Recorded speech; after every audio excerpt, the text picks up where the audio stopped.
Target acquired. Eagle 1, first strike. You have permission to engage the target.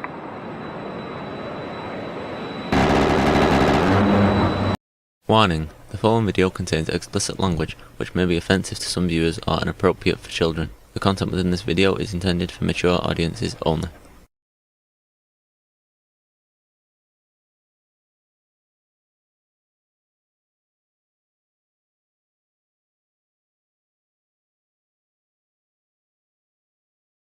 Is that better? Yeah, now we got it. All right, cool. Excellent. Awesome. Good deal. Sorry about that, guys. Had a momentary lapse there. Welcome, everyone. All right, let's see what we got in here tonight. It's going to be a good one tonight, guys. It's going to be a great show. It's going to be a great show. We've got 13 in here. We've got Sirius Shelby. Glenn Lawrence is in. Awesome. We may have you up, sir. Sirius Shelby. As a matter of fact, I probably will have you up. Silvar Ogre. Good to see you, man.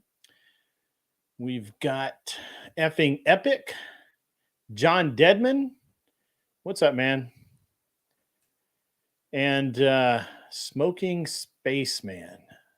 Awesome. Serene, good to see you. I knew I was muted, guys. I've been messing with my sound system pretty much all day, so I'm trying to figure it out. But it'll get there. I promise. Craig M, welcome. Good to see you. I'm sorry, I'm getting a little bit of echo here.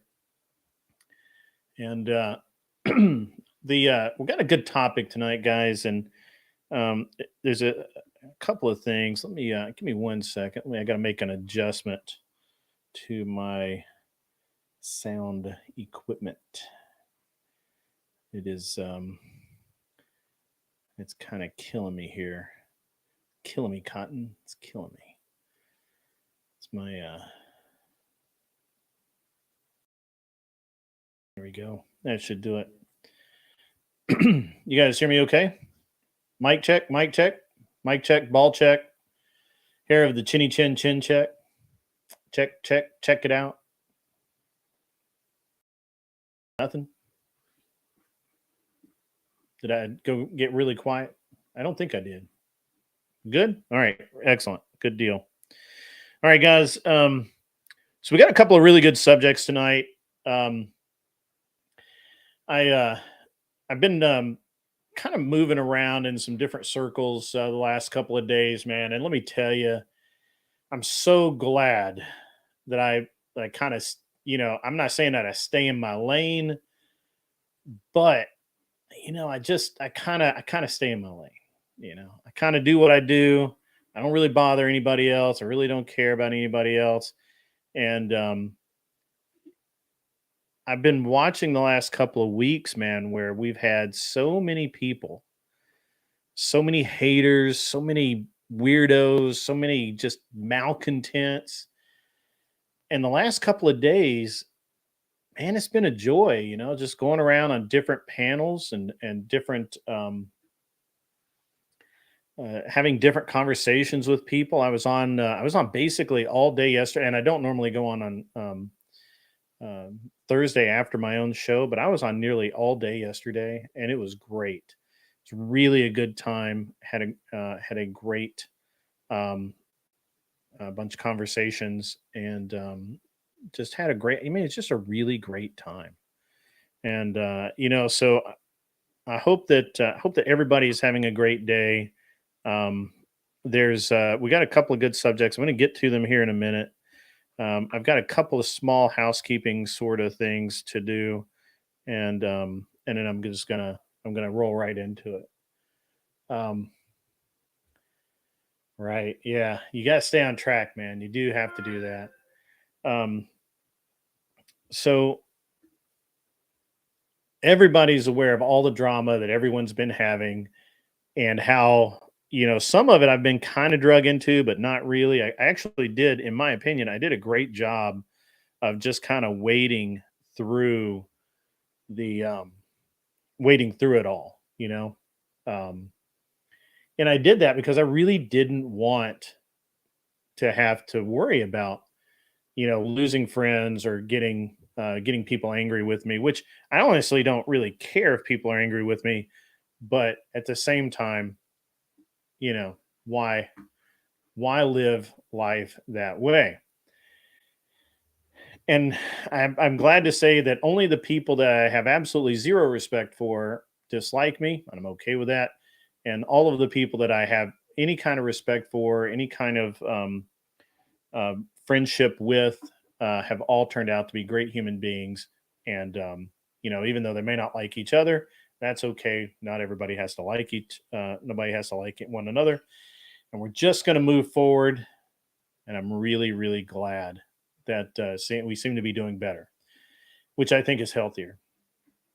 For those of you guys that didn't catch the show last night, I was on with Joe Mobley and Outspoken Samantha. I'm really trying to get Outspoken Samantha on the show. I'm going to try and maybe do that in the next week or so, and hopefully, and I think we're going to have a really great show. She seems very well spoken and very knowledgeable, and both of those things are really cool to have on a show at any time. I'm going to start off the show with an observation. I know that it's interesting to me because I'm not a gamer. I'm a political commentary guy. The only real inroads into gaming or anything that I have is my son plays some games, not very many, and I use a bunch of gaming equipment to put this stream together, and I pay attention to what they're doing. So, Destiny, you guys may know Destiny. If you don't, he's an interesting character, and you should you'll have some fun figuring out who Destiny is and what he's doing. But Destiny, I guess, getting smacked all over the political arena just isn't enough these days. Destiny has to wander over to Twitter, and there's this woman. Her name is let me put my glasses. I can't. It's Denisha something or the other. I think I'm saying that right. I took my glasses off to clean them, guys, and without my reading glasses, I can see everything but the tiny letters on my computer. So without them, I'm not going to be able to read that name. However, this young lady, I'm assuming she's young. I don't know. She could be old. Who cares? You never know if the pictures are real. Come on, let's just be honest. Which is always scares me because if they put up some of the pictures they put up, if that's a fake picture, think about what the real thing looks like. Anyway, so the Coomer Gremlin. All right, hold on. Let me back up. So this assuming young lady, I'm saying 30s or under, she decides. I have no idea why, but she decides it'd be a great idea to make a tweet that reads along the lines of that she is that men should go their own. Men should have their own safe spaces, their own clubs, their own all of these things that we used to have, actually. But women stopped us from having it. Let me find. I found. I can read now. So let me get her name here. It's Denisha Carter, and she basically makes this really dumbass tweet saying how men should get their own safe spaces, their own clubs. They should go to therapy and get help. And men's therapy, not by themselves, and all of that. And it's kind of a long tweet as tweets go. And she basically, basically says what men have been saying for a while, except in a very sarcastic way, condescending, actually. And so the Critical Drinker, who is a big time game streamer, he's in the nerd space. He's a big guy.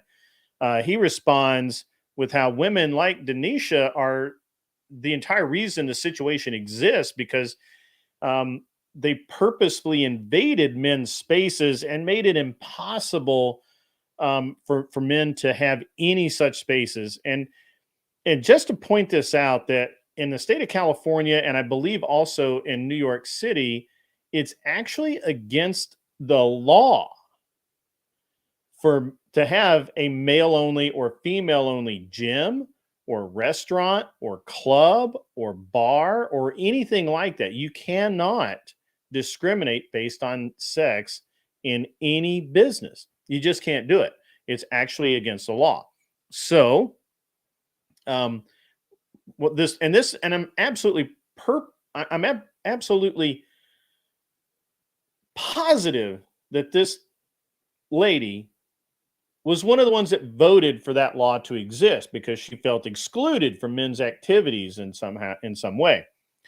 So Destiny chimes in and responds to the critical drinker. Now, I have no idea what brought Destiny out of his hovel and over into this arena, but he says, isn't the problem that we're actually too segregated now, that men and women have all their own spaces and blah blah blah, and and then he gives a couple other random bullshit comments, basically saying that obviously men are the problem and women are doing everything perfectly, and he's just simping as simps do. He's just being a coomer gremlin. It's just what he does. It's all good.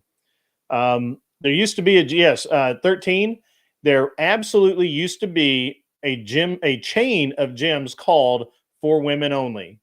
And that was because women don't like to necessarily work out with men, and they absolutely would go to these gyms. Yes, absolutely. Seriously, Shelby, he wants to coom, and he can't coom if there are no women around. He can only, he cooms to men, but he needs women there as well. So then Dr. Strange tweet, and this is another big gamer guy. I'm not really familiar with him. I've heard of Critical Drinker. I'm not really familiar with Dr. Strange tweet. I think his name's Greg or something like that. And he chimes in that men had Star Wars, women invaded. Men had sci-fi, women invaded. Men had video games, women invaded those. Men had Dungeons and Dragons, women invaded those. Men had comic books, and women invaded those. Men had men's only clubs that existed for hundreds of years, and women, if they couldn't invade them, they shut them down. And the only thing that men have anymore is either solitary, and I'm assuming he's talking about prison, or women fussing at them. That's what you get. So anyway.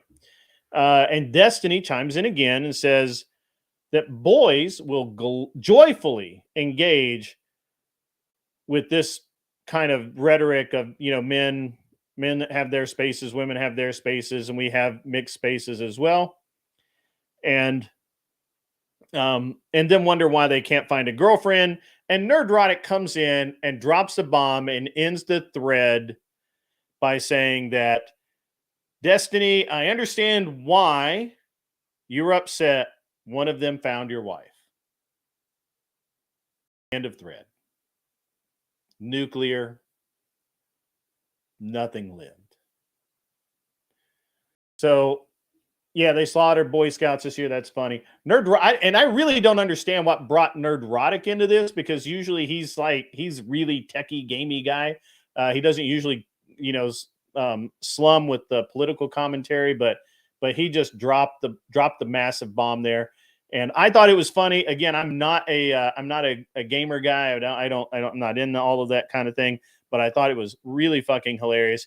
And then another, and this is a guy that's kind of in my realm. He's a political commentator, or actually, I think he's more of an observationalist. There's a guy, and I watch some of his stuff sometimes.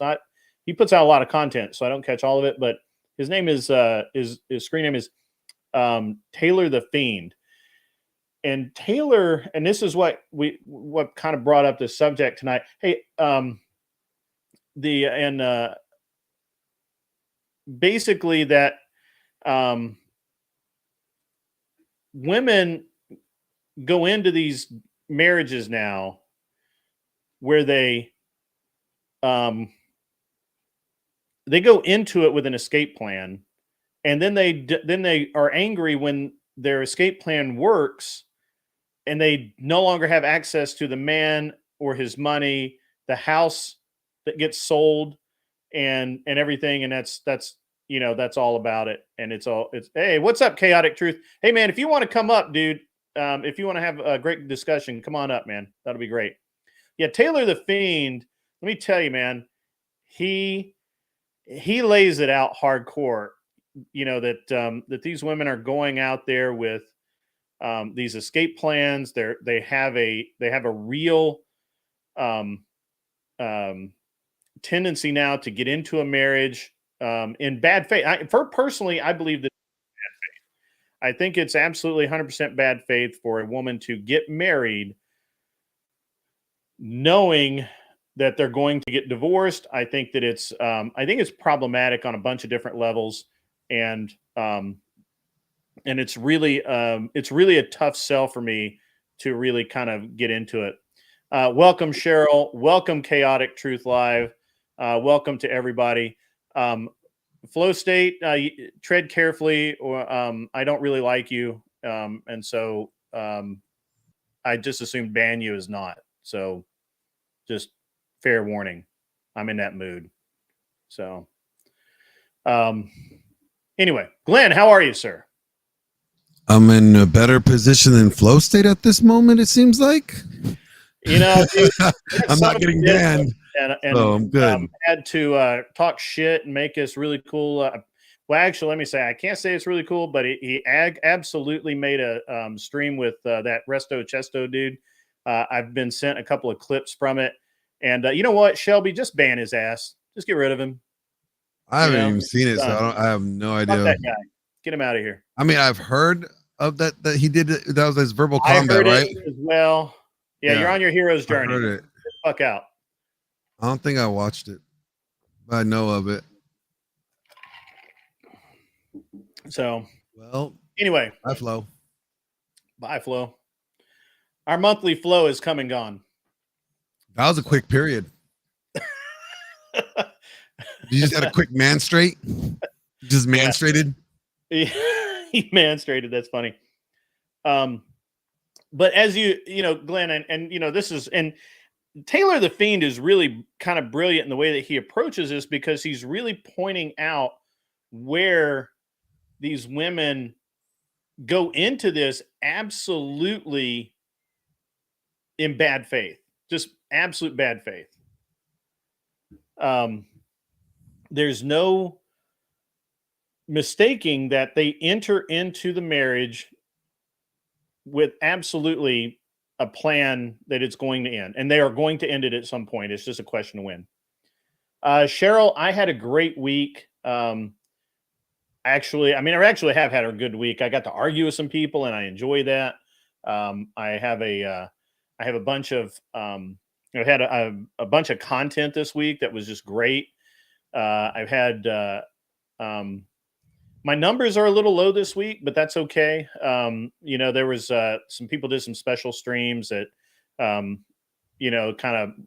bumped up against some other people who are running streams, and that was fine. That happens, not a big deal. And but other than that, man, the week's been great. My voice is coming back. I'm almost back where I need to be, and I'm pretty happy about that. And I have a lot of peace in my life. Hey, could I just address somebody in the chat? Yeah, absolutely. John, just hit me up, man. We could just talk about it. I appreciate your apology. I accept it. But we could just have some conversation offline, talk about it. Yeah, absolutely. I mean, guys, I just don't, honestly, most people I think have been really cool this week, and I'm pretty happy overall. So, and I've just, there's been so much content out there this week to absorb. You know what I mean? Just tons of it. It's been really good for me. I don't know how anybody else is doing this week. I know, Glenn, you've been up and down this week. You've done some shows, and then you were quiet a few days, and you've had kind of an up and down week. I've had a rough like 10 days or so. Yeah, yeah. I Um, finally did get a chance to watch that thing with Andrew, where he talks about the incident, and that was great. The way he did that, Yeah, it was perfect. really a really elegant way to put everything. Yeah, Um, yeah, it's pretty much flawless. Actually, And he hit me up the other day. I have to actually, I'm going to be going down there to Santa Barbara. He wants to go hang out, do some stuff. So it's gonna be fun yeah, times. Yeah, just gonna go hang out. Because I know he's there now. So I know he's doing a lot of filming and stuff. So we'll be linking yeah, up. I sent him a link. He may or may not pop on. You know how it is. He's busy. He doesn't have, he doesn't have time. So That and like the hotel may not have the best internet. So he hates streaming on his phone too. So that's fair. yeah. That's fair. And I got my I changed my system one more time. I actually changed it like 3 hours ago. So I still have the PodTrack P4, but I'm not using it currently. That's on the other computer. I'm back, and what I've done is I have that Elgato Stream Deck Plus, and they just came out with the XLR base for it that interfaces with it, and it does everything perfectly. And it's literally one thing on my desk now. Like Nice. it's just the computer, the monitors, and the Stream Deck, and the mic, and that's it. Oh, you went simple. You did it like Kiss. Yeah, I Keep just it was simple, like, stupid. Keep well, it simple. I was trying to figure out, because I was a little, since and I'm sure that they'll sort it out, but since the software upgrade, that Hercules thing has just been a pain in the ass. Like it just randomly not work, and I would have Mm-hmm. up and down sound, and I couldn't figure out the gates, and it was just really it just since the update, it just has been really unstable, and I was like really getting pissed off about it. I went to the PodTrack. The PodTrack is really cool, but it's not that cool. And so, Oh, I know I right, need to do it. I probably should like forward you this. I got huh? hit up by like this. I got hit up by like this big media company like for Yeah. podcasting. Hmm. This they sent me an email. They want to do an interview. Hmm. Let me find it here. It's yes. No, that's Jubilee. What I really need, if any of the ladies in the audience would like to come up, what I really need is we do need the female opposite side of this discussion tonight. What discussion is this? What are we talking about? Hose? No, we're not talking about hose, man. We're talking about how women go into marriage with the idea that they're going to escape, that they need an escape plan, or they already have the escape plan the day they get married. Well, they already have one built in naturally. So. And we're gonna talk, and I'm gonna talk about how these women, how in modern times it seems like most women are convincing themselves to get married as part of almost a TikTok phenomenon. Well, And I've yeah. talked about this a So little bit before, but there's and I know that I talked to you about this, but there was my wife actually brought this to me. There's this really famous fashion TikToker that she follows that actually, like, she was massive. I mean, she makes millions of dollars, and reviews all these luxury goods and stuff, and it was like her and two of her friends. They did kind of the same thing, and they were like a group, that traveled the world doing this stuff. And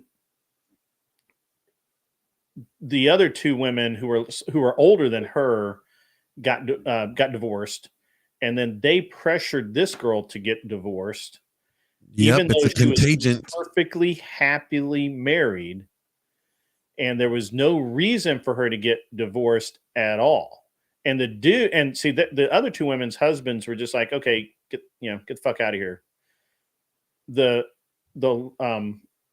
last girl, she actually had a really traditional marriage, and her husband, and she was actually known for having like a really traditional life and marriage.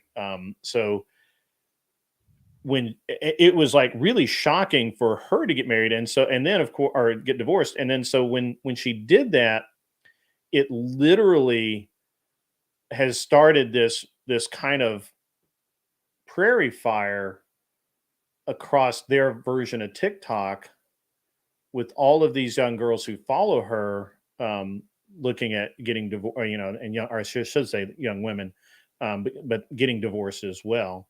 Um, Even though they don't, unlike this girl, they don't make millions of dollars. Their husband isn't fighting to save the marriage, and um, all of these other things. It's really, um, it's really an interesting, um, it's a really an interesting dynamic. And my, from my wife's point of view, this girl was just really stupid. It's really stupid, and because interestingly enough, this girl had gotten married when she was, I think, 19 or 20, and she was only like 22 or 20. They've only been married like 2 or 3, 4 years, something like that. They already have 2 kids, and the guy is older. He's like 45, maybe something like that. Multimillionaire. They are literally the type of people that go and hang out in the islands. And when they say the islands, they mean the islands that they or their friends own, And so it's like they have these perfect idyllic lifestyles, and they absolutely fuck it up for no reason whatsoever.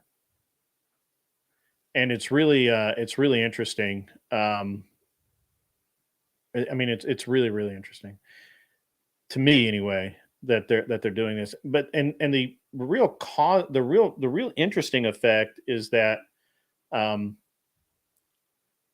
they're inspiring other women to do that really can't afford to do it, or shouldn't afford to even try to afford to do it. So, um, you know, Well, yeah, I mean, unfortunately, like I said, like the podcast is built in, or not the podcast, I'm sorry, but the divorce or their way out is built in the marriage for them. They're used to that. They already know going in that the way that things are designed, they have an escape route. mhm. You know, they have an escape, parachute. So they could just pull the ripcord, and they're good. Sure. So that's why they go in. So, like, it's gonna be this way. If I don't like it, I'm out. I'm good. And Yes, I think that's. I think that they think that, but I don't think that's the truth. I really don't. I think that well, it's not the truth overall, because they're the ones that end up, like, single Kevin, guys tend to do better overall. Like, our divorced guys financially end up doing better overall in the long run than divorced women. Divorced women tend to be stuck in poverty. right. And That's really why I need a female up here. I need if there's any ladies in the chat that would like to come up and talk about this, I would really enjoy it. any single ladies? Any single ladies?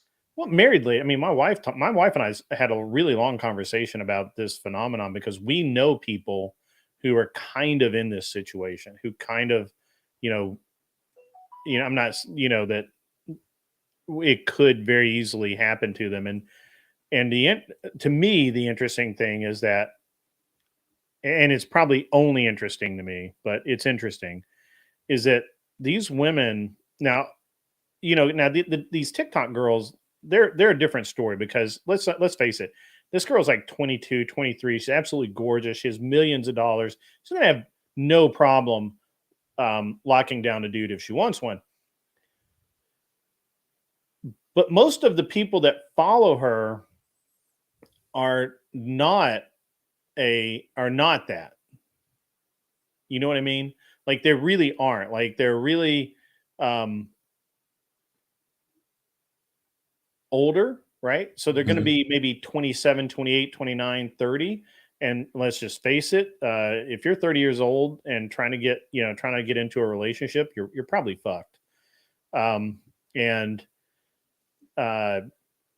you're not going to have a really great relationship after that. Yeah. it's just, these women who build this, who think that they've built in a way out, have really, all they've really done is built in hell. They've built in hell on earth for themselves, because they're going to be broken. They're going to be single. They're going, if they get married, it's not going to be to the ultimate dude that they feel like they've always wanted. And I honestly believe, or I have come to believe, that that's why so many women that get married have, when they get to 30 or 35, they just feel like they have no options, because they actually don't have any options. So, what, any of you ladies, I mean, that would they like have to come up and options. They have, talk, and I will be perfectly polite. Once you, I have to look at, I have to make sure that you're a real person on the cam. And so we do have to look at, but you don't have to be on camera the whole time if you don't want to be. And, see, there's a misconception there. The misconception is that they don't Sure. have options. They have options. The problem is that they just don't like the options that they have. Does that make sense? Yeah. And the lack of options that they choose to ignore, Yeah. that's a them problem. Mm-hmm. Like, I think they pass up more guys that are marriageable, good men, than they realize. Like, that was, where's all the good guys? Where are all the good men at? Yeah. Bitch, you ignore them every single day. Some of them are part of that 80% that you just don't even acknowledge, because they don't meet a certain criteria that you want, or they don't have a certain aesthetic that you're looking for. Yeah. Yeah. I mean, I agree with that, but I think that what we're seeing now with the way TikTok is affecting things is delusion on a scale I don't think we've seen it before. I'm absolutely, I don't even think that they see the good men, because they have deluded themselves into believing that because these women they see on TikTok are, and in these shorts, are getting these great men, or are divorcing awesome men, they're like, well, my man's not that good. I should divorce him too and upgrade, Well, they're saying divorce is like a contagion. It is like it really the virus. It is a virus. I really believe that. And I don't think my wife believed it either. But 60%. Yeah. If your wife has a friend that's getting divorced, you have a 60% chance that you will end up in divorce as well. And now, and if it's like a friend of a friend, you have like a 20% or 25% chance or something like that. Yeah. It's ridiculous. Mm-hmm. Yeah. It's a contagion. Well, it's worse than that, though. I mean, that's a simple, and I hear that a lot. I know that that's true, but this is an interesting dynamic, because these are like, I'm not saying top shelf. What's the right word here? These are like, these aren't 304s, right? Like a lot of these are, and actually the girl that's the girl my wife is talking about, they all could be 304s. Yeah. What's up, Angry Casper? The girl that my wife has been watching, she was actually a virgin when she got married. And one of the reasons that she's getting a divorce is this was her words, that divorce is just natural. It's just the natural thing. It's the new thing. And that they got married, she did that, now she's got to be divorced for a while. Well, she has to go on her journey. Got to go on her journey. That's right. She's got to go on her journey. And this isn't black pilled, buddy. This is just like, this is pretty amazing. Now, on the one hand, what it does is, I think that it kind of frees up men a little bit, because they don't necessarily have to put up with women that don't want to be around them or that don't appreciate them, and they can move on to people who do. And I think that, I don't know that that's a bad thing. What I really think, I feel bad actually. No, it's a bad thing. It's a bad thing. I Here's the bad. feel bad for the women because what they end up doing is they put themselves in a situation where they believe that because they married somebody and that man went to work every day and earned a living and supported her and the children and everything else, they believe that when they get married, that man should continue to support them. And then they find out that he's not going to. And that shatters their worldview. Now, we're not talking about, hood rat women here. We're talking about Wait a minute. You're talking about like after they get divorced, their life gets shattered because they realize the man ain't taking care of. Why would they think? What are they dumb? Are they that stupid? Saying. That's what I'm saying. You have an entire group of women. I don't even feel bad for them. I kind of feel bad for them because they're that stupid. Look, you can't save them if they're that stupid. Oh yeah, I'm not trying to save anybody, bro. I'm just saying, like, I can feel pity. I can literally sit and look at him and go, "This is the most fucked up thing I've ever seen in my life." That there's look, I don't feel bad for the kid that licks the window. I do not feel bad for window lickers. Okay, they happy in their own world. No. Hold on. Let me tell you. This one was great. So this is and again, I think this comes from Taylor the Fiend.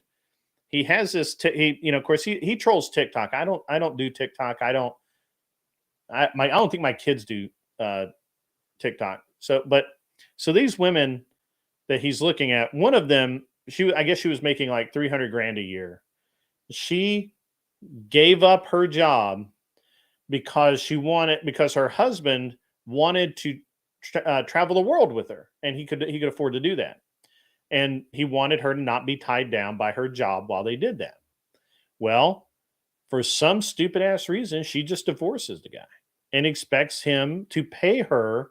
So this was funny because at the divorce proceedings, they go in with the lawyer, and her lawyer says, "Well, we'll ask for $300,000 plus a little bit per year that would have been your annual raises, and that should be fair." And the guy came back and he said, "Nope, $50,000. That's my settlement. I will pay for 6 months for you to live, and that's it." And they were shocked. They were aghast.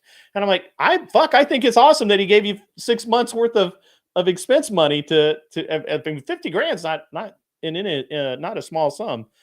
And but she was absolutely flabbergasted that she might actually have to go back to work. And he wasn't going to give her a year's salary plus the bonuses that she would have gotten if she had stayed working for the 4 or 5 years that they were married. This is crazy, Glenn, on a level that we just can't even comprehend, right? I really don't give a shit.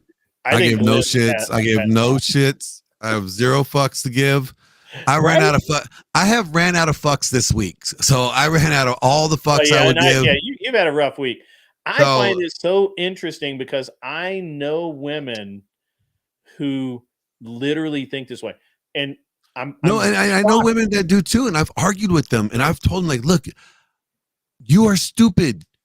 Like you've only been married for 3 years.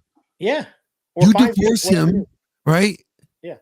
I was like, actually, you should divorce him. Please do, because it tells me that your reason for marrying him was all about the money motivated. Well, it was about the excitement. It was about, settling. They finally found the dude that was, and that's actually the other point that. Well, it's like women don't marry the man; they marry a lifestyle. Yeah, to some modern women marry a lifestyle. What can he provide? What kind of lifestyle can he provide? They want the Instagram life. That's what they want. I can't argue with that. I mean, I think that's probably true. I think that that's the modern woman today, where women.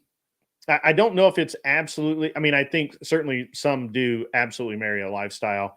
You can't deny that. However, I think a lot of them marry an ideal in their head that they then can't realize. Right? Like the first thing they want is, okay, he needs to make more money than me because I'm going to quit my job, right? And I already make however much. And now, of course, we're not talking about, bartenders here. We're talking about professional women. Like, I wish Arthur Daya was here because this is a great conversation for her to be in. Say her name 3 times and she'll appear. I know, right? And so so you have these women who are high performers, have their own jobs, have their own careers, or have income of some kind that they feel like they give up to be with a man. Now, in this specific case, the woman gave up a career and didn't gain children. Right?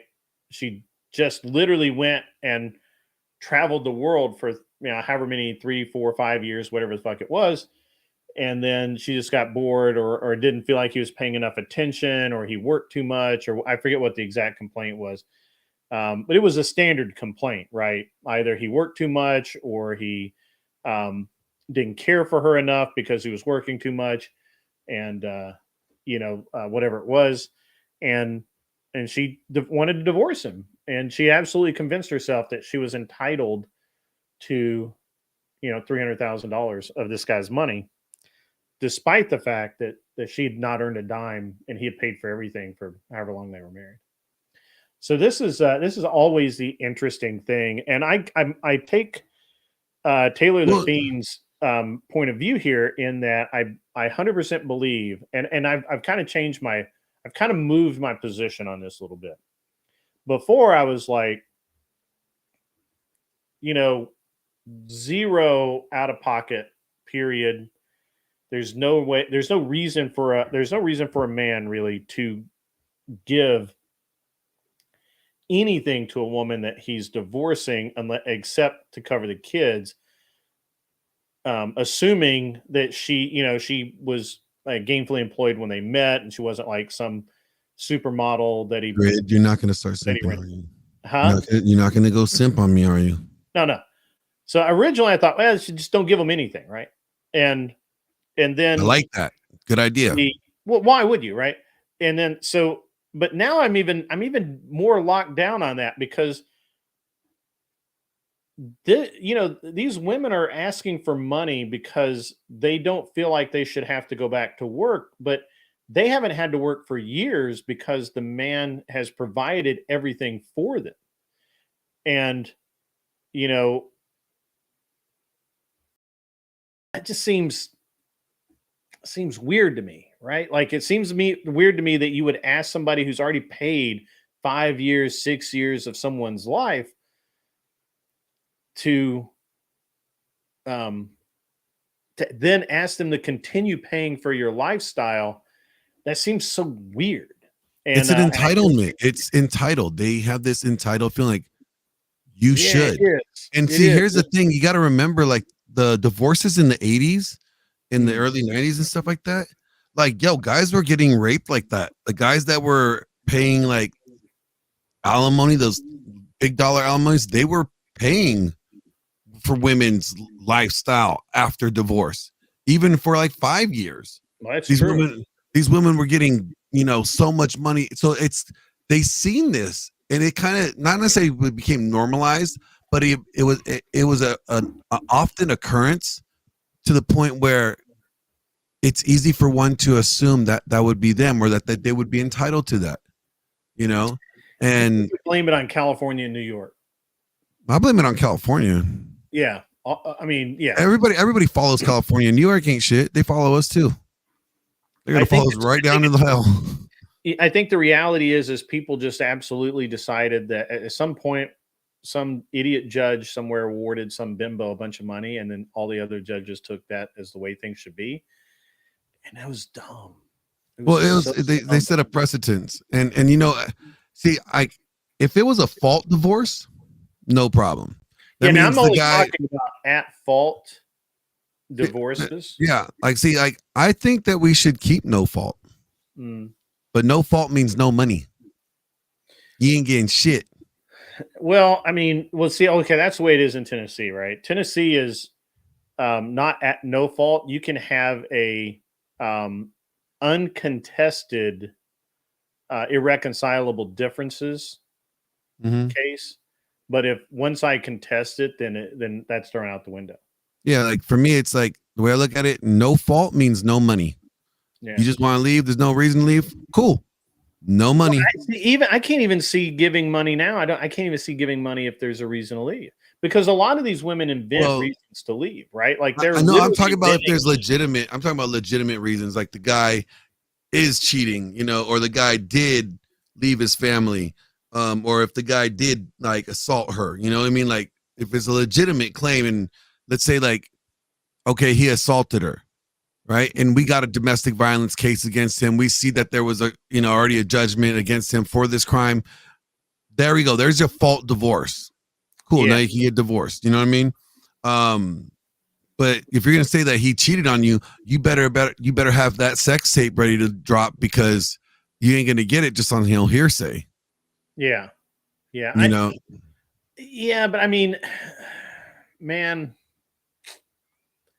see, the thing is, so I used to be, man, I'm really becoming hardened about the divorce topic. I think that too many women use it. It's like a ripcord. It's literally like, it's like a job. Like they go from, they use it as a job. Like there's a starter husband, like a starter job, right? And then they jump from that one and they move up, swing up to the next monkey branch, right? And they get the other husband. Like I literally have an article I could pull up right now where this woman say, my first marriage is gonna be for money, and my second marriage is gonna be for love. The bitch is literally using marriage like it's a job promotion. Yeah, I've heard that before too, but I'm really more kind of focused on these women who are, you know, for lack of a better word, for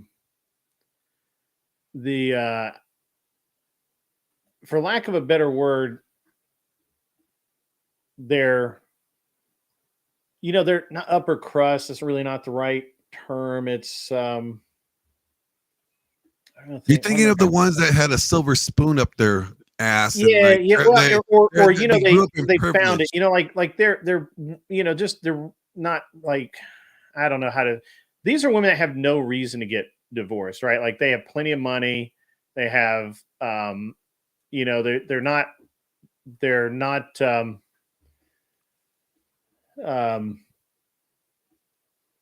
there's no reason for them to get divorced. You know what I'm saying? Like there's no There's no fault. it's not just no fault, but there's no basis, right? It's like it's absolutely just That would be a fault. because it's fashionable, because it's I think the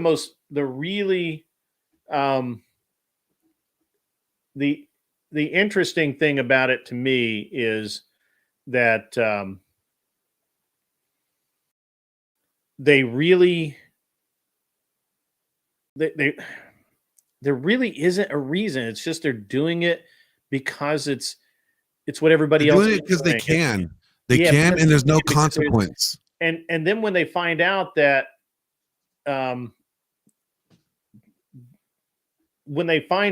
there's no like happiness afterwards, right?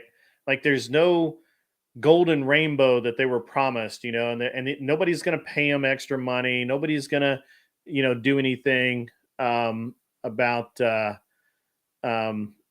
you know, it's like a power play or a guilt trip.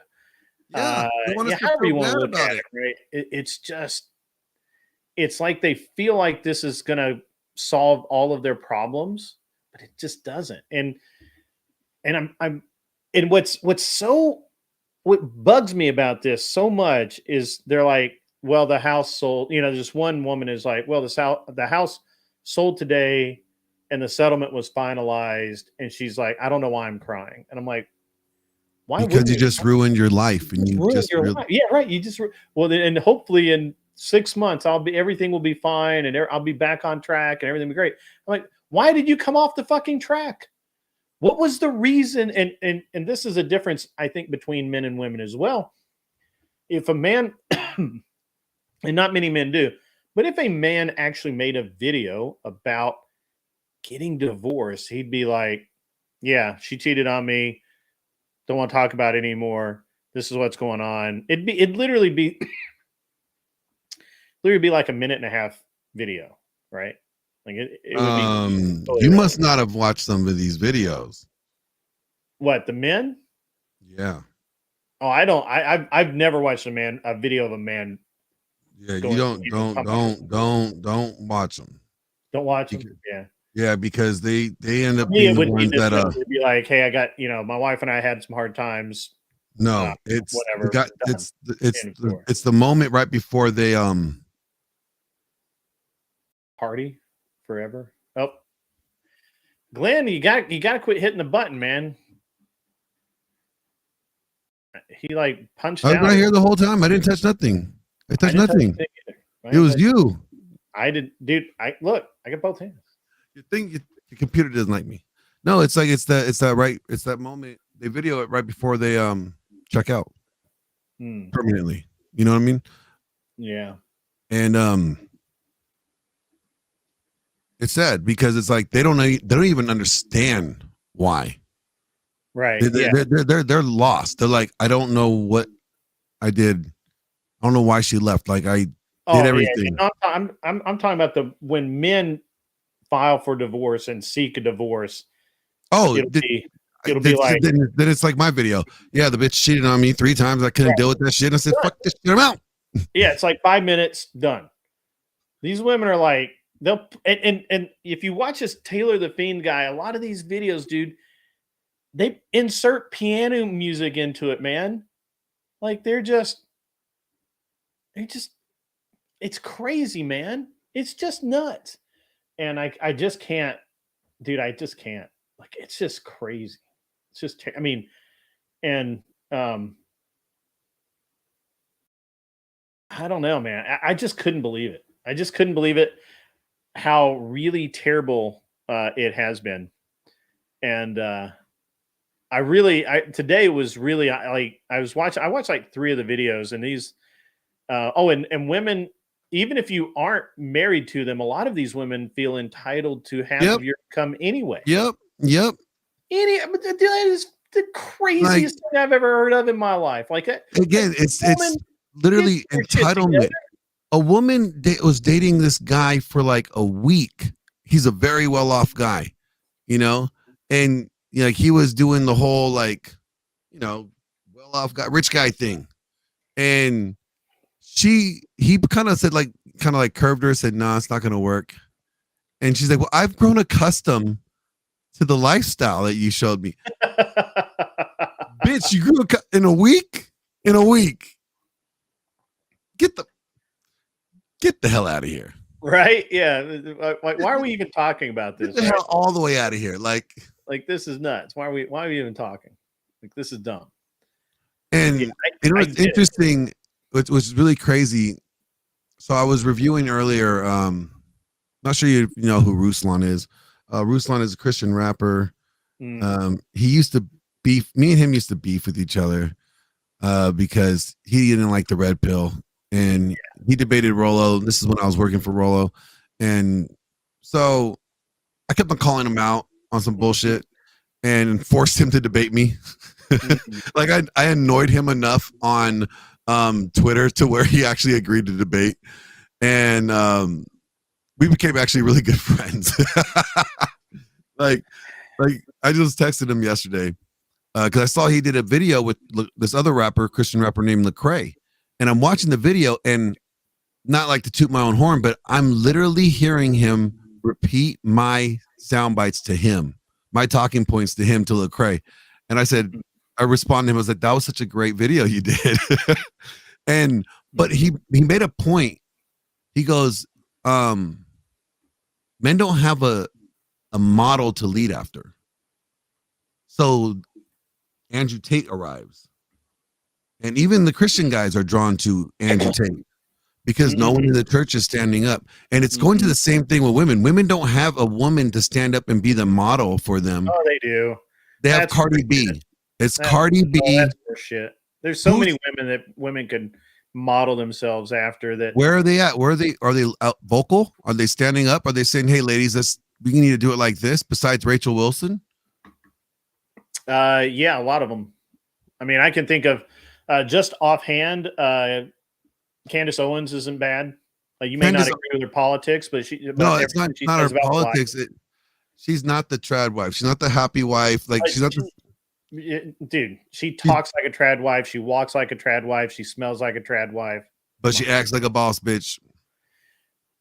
To some degree, but she literally talks. All she talks about is her kids and her husband. So yeah, no. Brett Cooper. No, I don't have anything wrong with. Cooper is great. There's and I don't keep up with women stars. No, So yeah, but I'm trying to think like, okay, Brett Cooper, I can't take her serious. Her room looks like a teenager's, and I know she's married, right? Is she married? She's married. I'm like, why does she have a teenager's room? It's kind of weird. Yeah, it's designed that way. Candace is cool. No, like when we met Candace, she's really cool, but she does have that boss bitch vibe. Brett Cooper's cool as well. Chrissy Noam. Chrissy Noam, is that the governor? Yeah. Didn't she have a scandal? I thought. Yeah, she killed a dog that needed killing. What a scandal that was. Was that it? I thought she had some. I must be mistaking her for. No, that's right. Lauren Colbert. Tulsi Gabbard's pretty cool for a Democrat turned semi-Republican.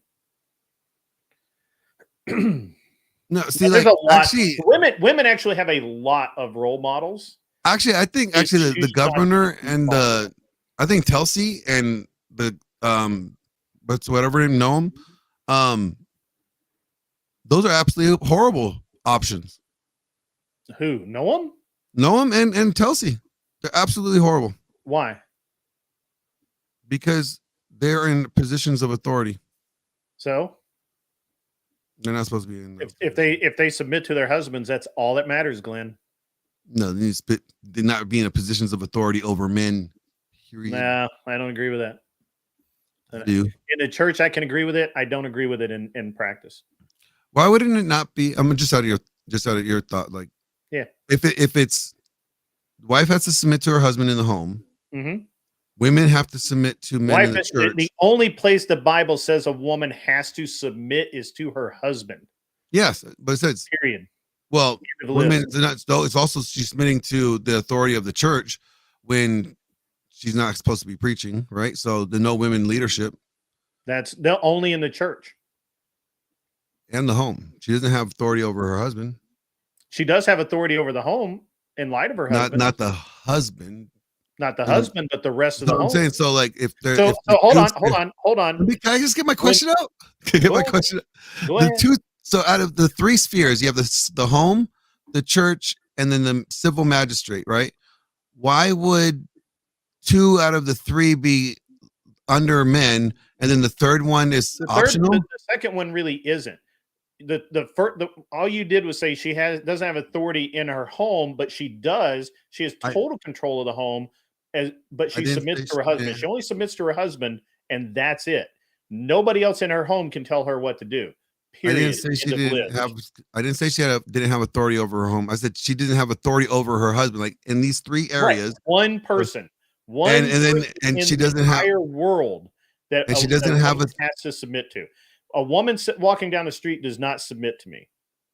I know that, but I'm saying if your wife tries to start, they don't have to do anything. And if they tell me, and this is the fallacy with the red pill that I have a real problem with. Like I have a real problem with it. The idea that women should be seen and not heard like children is ridiculous. I didn't say that either. When we look to history, when women ran the house and men, did everything outside of the house in theory, women, that literally meant that they took care of all of the slaves, all of the employees, everything. And they were in charge of that. And the same thing goes for politics. Now, and we had leaders not in the church, but in the government, even back in the old as far back as you want to go through history. So I don't have a problem with it. And I think that Noam is a perfect perfect example because she is submissive to her husband. She absolutely is traditional. She loves her family, smokingly hot for her age. And I can say that because my wife has said that. And I just don't believe any of this. I would have to buy into the red pill to believe what you believe, and I don't. And that's one of the problems I have with the red pill. The red pill is wrong about that. 100%. Well, I'm not even quoting the red pill. Well, you are, because No, there's I'm not. nothing in the I'm not. Bible. There's nothing in the Bible that if says you- the woman has to submit to Can I anyone get except her husband. And that can I get a they can't sentence be an out? elite- and it does not say they can't be an elite. It only says they can't be clergy. It doesn't say that. It specifically says they can lead women's groups and they can lead other groups in the church, and that has nothing to do with what they do outside the church. Can I say something now? Yeah, They you don't. can. All Yeah, go right. ahead. So, like in the three spheres of our lives on earth, right? We have our family sphere, the home, the Mhm. church, and then our civil magistrate, right? Government, community, whatever. Men rule the church. There are the authorities over the church. Mhm. A man is the authority over the home. Mhm. So if God made sure that those two areas that men were authority over, why would you assume that God wouldn't want men to be the authority over the civil magistrate? Because I don't believe that he never says anything about it. He never says anything. And honestly, he's only specific about the clergy. It absolutely does say that women can lead women's groups and study groups and all of that sort of He thing. doesn't say they can just leave can't men. be They can't clergy leave. They can't lead or exercise authority over men. in the church. Period. No, that's not what it says. You, It says in the church. yes, I know what it says, but then you also have to expand upon it. Okay, if it's the same way in the home, right? Woman can't lead her husband in the home; she has to submit to him. So, if she also has to submit to their church authority, she Sure. can't get up and start preaching. Okay, Sure. so then that's both men. Why would you not think the third sphere would be? Because I don't open? believe that a woman submits to anyone outside the house and the government is outside the house. Because if you tell me that my woman has to submit to men in these two spheres, that means she has to submit to men in all spheres, and I don't believe that. I'm saying that's why they wouldn't be in the position of authority over men. Is the same reason why she's not in the position of authority over her husband, and why women are not pastors. That's all I'm saying. That's not the way it reads. It says they submit to her husband. It's not. I understand it doesn't say position of authority. It doesn't say that they can't divide the responsibilities equally or any of that nonsense. I'm literally quoting I'm quoting original patriarchal theology. I'm quoting original patriarchal theology. That's what it was like. That was original patriarchal theology. And again, I honestly believe that. Well, now I will say that I believe very few women can truly lead men, because most of the time when women try to lead men, they come off as bitchy, and men will not follow them at all. They just won't. It doesn't matter. However, hey, Greg, you missed 50 gifted subs. Did you know that you missed 50? I know. I didn't miss my. It's been TTSing the whole time. Oh, so I made you miss it and not. No, you didn't. I'm sitting here watching it. I'm sitting here watching it on and listening to it the whole time. Yeah, that's the beauty of this is that it TTS'd it out. I mean, I don't know if it TTS'd it. It doesn't TTS that you give the gifted subs, which I will thank Anson Knowles profusely for gifting 50 subs, man. That's huge. I really appreciate that. But again, women ran entire households of hundreds of people. They were in that position of authority. I see no difference between that and government.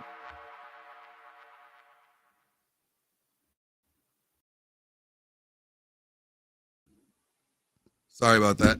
Ow. That's all Yeah, No. I've read that too, Michigan Christian. Well, let a woman learn. Yeah. Mm-hmm. I'm not saying anything. I'm saying that like you could. I'm saying exegesis. I think that's the word, right word. You get exegesis out of the Bible that women are not supposed to be in leadership positions, even in the government. That's what I would say. You could say that, based off of if the church is microcosm is like supposed is like a mini government. Mm-hmm. The way the church has been is like a mini government.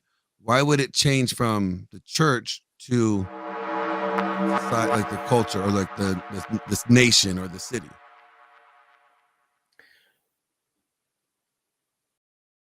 I'm going to. I don't actually have a good answer for that, except that there's the church. If the church expanded to encompass all activities, then it wouldn't be church. Well, There'd be nothing special about it, and there would be no reason to go there. well, I mean, isn't well? So I'm trying to fight because then there should be no problem. Then you're saying you would have no problem with a woman president as long as it's just not Kamala. But if she was like trad, if she was if like a woman was qualified to do the job, yeah, I mean, I wouldn't have any problem. The problem is that the problem you run into with all of these things is qualified to do the job. See, that's probably where you and I would like. You and I differ. I don't think this women is are supposed where, to. yeah, I mean, obviously, my experience has been, and I've hired a lot of women. I've fired a bunch of them. I've done a bunch of different things. I've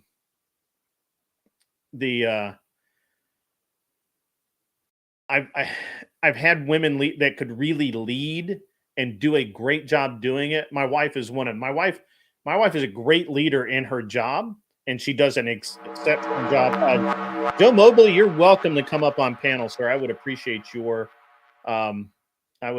input. You and Chaotic. If Chaotic's out there, you guys should come in. Arthur is here. Finally here. Yeah. We'll get back to that. We will. I promise we will. I just want to I want to hash this out a little. I enjoy this verbal sparring because neither of us are I'm not going to be mad about this either. Neither am I. I'm just because I was gonna say I was gonna make a joke. I was gonna make a joke for you, like it'd be like, is Mr. Patriarchy not really Mr. Patriarchy anymore? Here's where this is how I divide this out. The government is secular. And while I need a woman of I prefer a woman of Christ to be in that position, or a man of Christ to be in that position, I can't demand it to be so because the world is secular. Yeah, but wouldn't that be like you would be, if a woman was president, that is like destroying the patriarchal structure. It is. And I would have a problem with it. I would have a real problem with it unless she was. See, the problem that I have is that I can't resolve unless we become Christian nationalist. Which I don't really have a problem with. And we have, I don't have. Look, I'm not saying I have a problem with any of this, and I'm saying that as things stand now, I would not have a problem with a female president, assuming that she was qualified to do the job. My personal observation is that I don't think we ever will find a female that's qualified to do the job.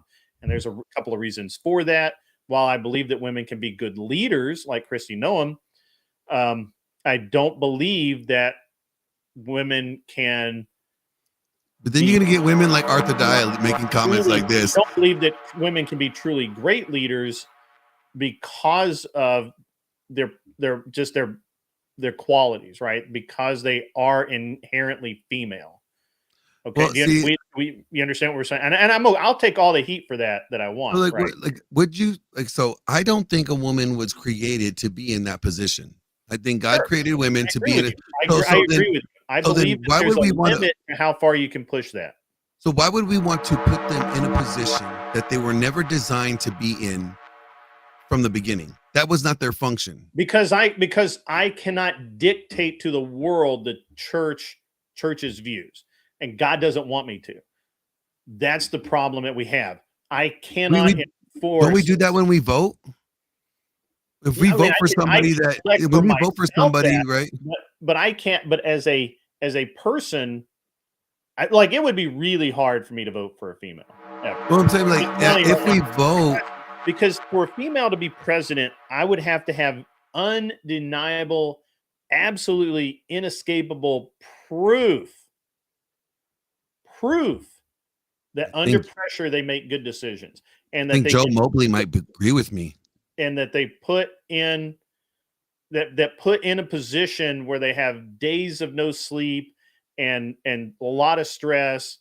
They could still perform and be presidential, and I don't think they can. I just don't believe that they can. Yeah, like I like what Joe Mobley says. He says secular government is a result of the failure of proper patriarchy. I agree with that, but unfortunately, we are where we are. I would actually, we are where we are, but I could explain, Deborah. Don't make, you don't want that orthodox. You don't want to go down that rabbit hole. Deborah was an example. Is more of a shameful thing. Anytime like women have been in authority, even shows like in Isaiah chapter 3, when it talks about when women were in authority, there was nothing but chaos and Israel was falling apart, and there was nothing but just like despair and destruction. Everything was upside down according to the way God has designed things. Yeah. And so women in authority was never a good. I got a super chat, man. I got a super chat. $10 from the Raging Patriot 1776.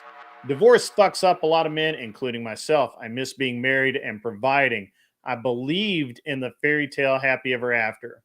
Vows are a joke these days. I took mine to heart, and death do us part. I agree with that, and I think that was really that's one of the things that really surprises me about all these women and their fashion divorces, which is what I've got to call them. Joe Mobley, well, come on stage. The problem is, my problem is that with a secular government, I can only use my vote to enforce Christian ideals. And there's no way at all that we can argue anything else.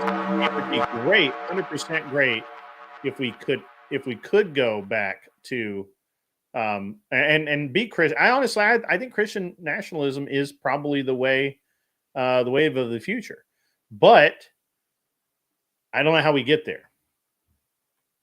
Yeah, like, so one, I don't think we could ever get there. I just don't think we can. I don't think we will ever get there. And the reason is like, well, one, if it's going to be under a patriarchal structure, right? Well, then it has to be under a Christian patriarchal theology, which the Protestant churches have abandoned for complementarianism and egalitarianism. And so then you're going to have to be leaning to more like an orthodoxy, right? And that, I mean, I don't have a problem with it. But the thing is, you're not going to be able to get all these evangelicals and, all these egalitarians to adopt that that Absolutely. And so that's why you're never going to get them to vote for it. This is a crossroads that we come to every time. I believe, my personal belief is that there is a limit to the amount of leadership that women can endure, and I feel comfortable saying it that way, because actually being a leader, you're enduring something, right? It is an endurance test to be a leader. Yeah, the stress levels, just things go wrong. No, so like smoking, leader, it's a stress level, right? I don't believe that women can handle that stress effectively or that much stress effectively. Now, I'm not saying that they can't handle stress. I'm not saying that that I understand that childbirth is stressful. I absolutely understand all of this. What I'm saying is that you just cannot It's a different kind of separate stress. you can't separate the truism that a great leader has to endure a great amount of stress and has to have a massive amount of endurance, and you cannot I cannot I can't see a woman doing it. I just can't. So here's the way I look at it. There's the natural order of creation, Sure. right? In the systematic way that God created things. He created man. Then what did he do? He gave man dominion over the earth and the authority to name all the animals, right? Then he said, I need to find this man needs a helpmate, right? So how about I make a helpmate for him.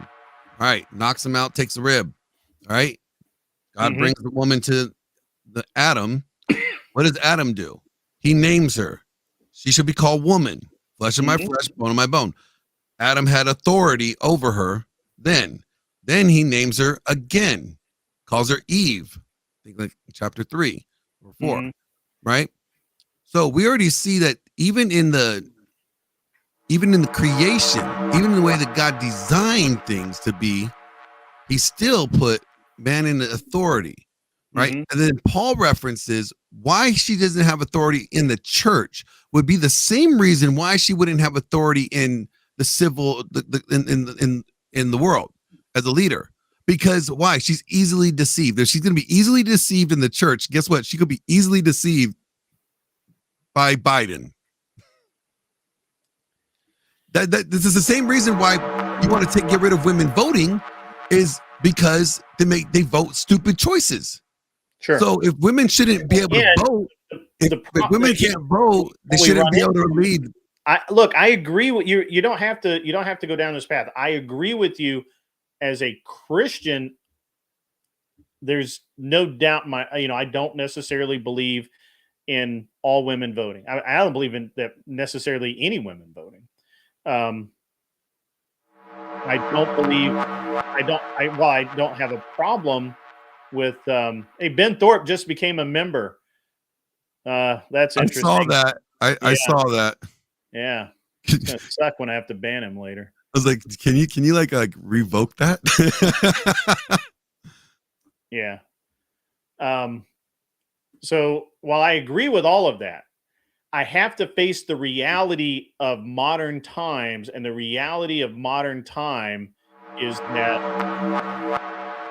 we're in a situation where we are in a secular government, and a secular government means that these things can and do happen.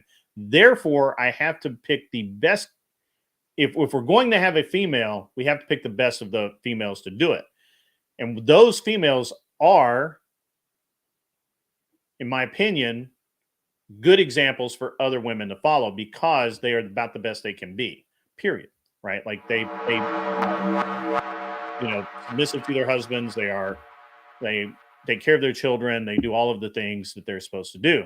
Now, we can argue that if they're seriously Christians, then they would not be in government. But I would rather have a Christian female in government than a non-Christian female in government. It's the lesser of two evils, and I will just I'll eat the moldy bread with the weevil in it and be happy.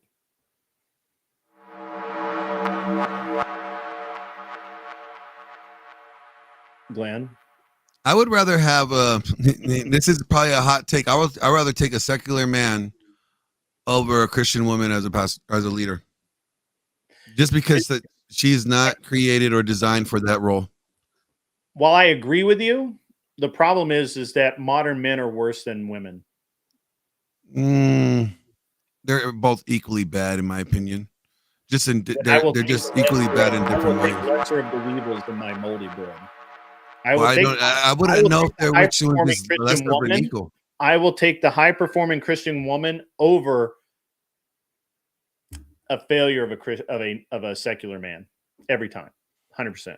So you're saying no? What? No. See, that's not an equal balance there. I'm saying But that's what you just said. no. You just said you would take a secular man. Yeah, but you said over high performing. You said high performing Christian woman, and then a failure of a secular man. That is not the same. Yeah, we're just talking. We're kind of talking past each other. Angel Burger. Like, wouldn't it be like a high performing secular man and then a high performing Christian woman? I'm saying it is this way, and this is what we can do with it. Angel Burger. Yeah, I know. Right? We're talking past each other. No, right? But like, there's a difference. You said a high performing Christian Obviously, woman. A woman that's going to be capable of being in office is going to be high performing. We're not going to just put an idiot there. I know, but then you said a low performing or I said a secular man. So is he not high performing? You would take a secular man, and I believe over a Christian woman. Your adjective, but you described it as average or whatever. No, I just said a secular man and a Christian woman. Yeah, I would still lean towards a secular man. All right, so I would rather have Kristi Noem as a senator than any Democrat.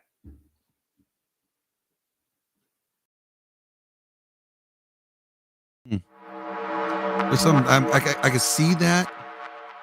As long as she's not president, I can live with that. Her not being president. See, the problem is as we climb the ladder, and look, my wife and I have talked about this, right? Like, she is absolutely a high performer in her industry, absolutely, and she checks all of the boxes. See, look what Will said. I know. That was the words I was tripping up on. What Will was saying, I was like, wait a minute, no, wait a minute. Yeah, hold on. So my wife and I have talked about this. Like, if she can't be, so she can. There's only so high she can go before she knows because she's honest with herself that she will no longer be able to handle the stress. She won't be able to make the decisions. She won't want to, and more importantly, she won't want to do it. So even if she got the position, she just showing up for work would be a struggle every day. So while she is high performing and she is certainly capable and she will go very far, there is a cap where she's going to tap out 100%. The difference, and part of that is because she's not willing to make the sacrifices that men will make. Men will sacrifice every single part of their life to be the best possible leader they can be. They will sacrifice family time. They will sacrifice days off. They will sacrifice sleep. They will eat. They will do whatever it takes to get the job done. And women will not do that very often. Now, they will, but the more you ask them to do it, the harder and harder it gets for them to do it. And this is just simple reality. Again, you're talking about what ought to be. I'm talking about what is, and this is just the way it is. I mean, this, and again, I personally don't believe that as our country, as the job of president stands today, a woman can do the job, period. I personally just don't think it's their position. God designed them to be in a specific position. God put men in a specific position. And I think that model goes from the home. Again, you keep saying that, yes, and we all believe that. And I think that's how we should vote either. 70% of the chat will agree with you. I think that's how we should vote too. I agree with voting that way, but I'm telling you that there's no way that I would vote. There's no way that I would vote for an unqualified male over a qualified female. Well, I don't think nobody would, but like, why can't they both be qualified? That's what I'm saying. Like, you're making them unequal. Again, I will simply say I would rather have Kristi Noem in any congressional position over any Democrat. Well, nobody would pick a Democrat because we're all Republicans. I would not want Kristi Noem as president. I would say that 100%. I don't think she could do the job. I think she's a great governor. I think she'd be a great congressman. I would not vote for her to be president. Would you consider like a governor as like the president of the state? No. I mean, if each state was its own little nation, wouldn't the governor be the president of the state? The stress level and the workload's not even a third. I'm just asking, like, if if that's like the role, like on a smaller scale that they play. Right. Again, as it ramps up, I believe that women become ineffective and can't do the job. Okay. Governor, yes. President, no. I would just say, like, on a President. principle wise, I would just say on principle wise, no, either way, just because of the position over men. You know, like that would just be like, no, I know. Back to what you want, what ought. While I agree with you, I'm saying that there's no fucking way I would ever vote for a male Democrat over a female Republican. Ever. It would never happen. I think that's a false choice. Like that it's exactly the choice. No, it's not. It's a false choice. But it doesn't have to be, is what I'm saying. It's like, but it is. Sometimes. You keep making ought claims, and I'm telling you what is, and what is what we have to do. So help me square this out. Sure. Want to repeal women voting and men voting, but we would vote for a woman to be our governor. Well, not at that point. Okay, so you're saying as it is right now. If we get that far down the road, if we can honestly say that we've repealed the 19th and we've eliminated by that time we would have eliminated term limits. We would have done a lot of really good things in our government. Then no, I don't know that there would be room for women in politics at that point.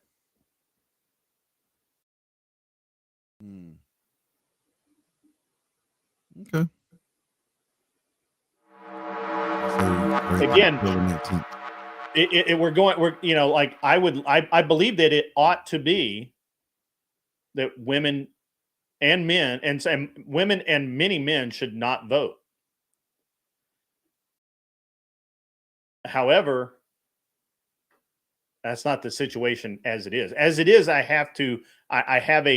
my position is the best position I can take. Okay. But there's and I understand that I'm leveling out, right? Like it just kind of sounds like there's a little bit of cognitive dissonance is all I'm saying. Like when it comes down to it. Cognitive dissonance at all. I will clarify. I believe that women are perfectly capable of doing many jobs. I even believe they're okay in politics and can make good decisions.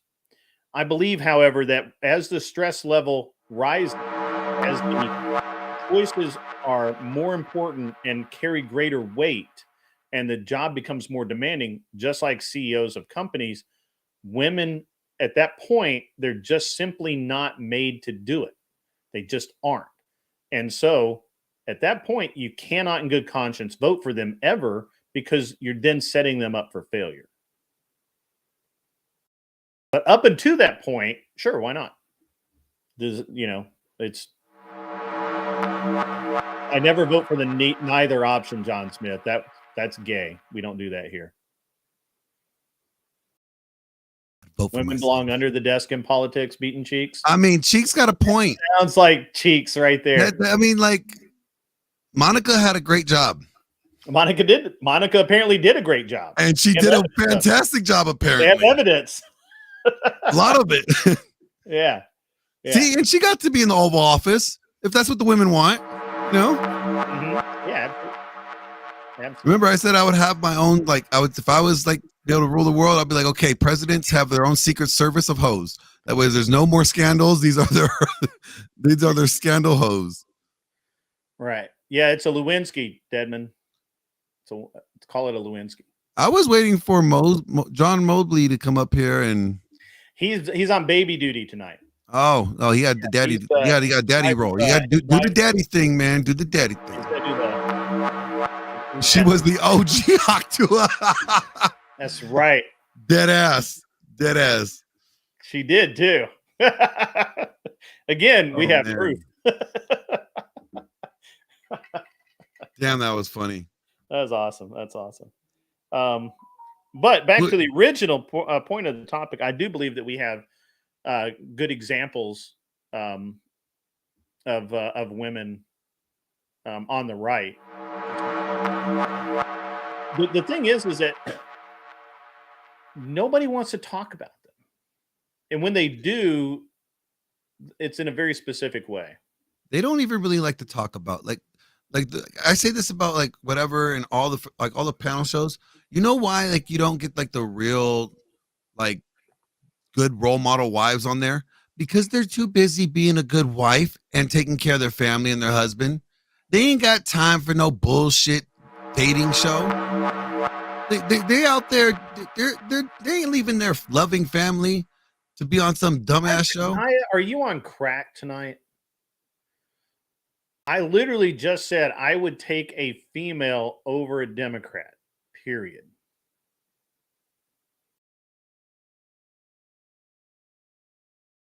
I like MTG. Clover Tack. You weirdo. I like MTG. I think she speaks her mind. I think that, personally, I don't know that I could be around her very long, in person, but I think, watching her on TV is hilarious. It's fucking funny. So,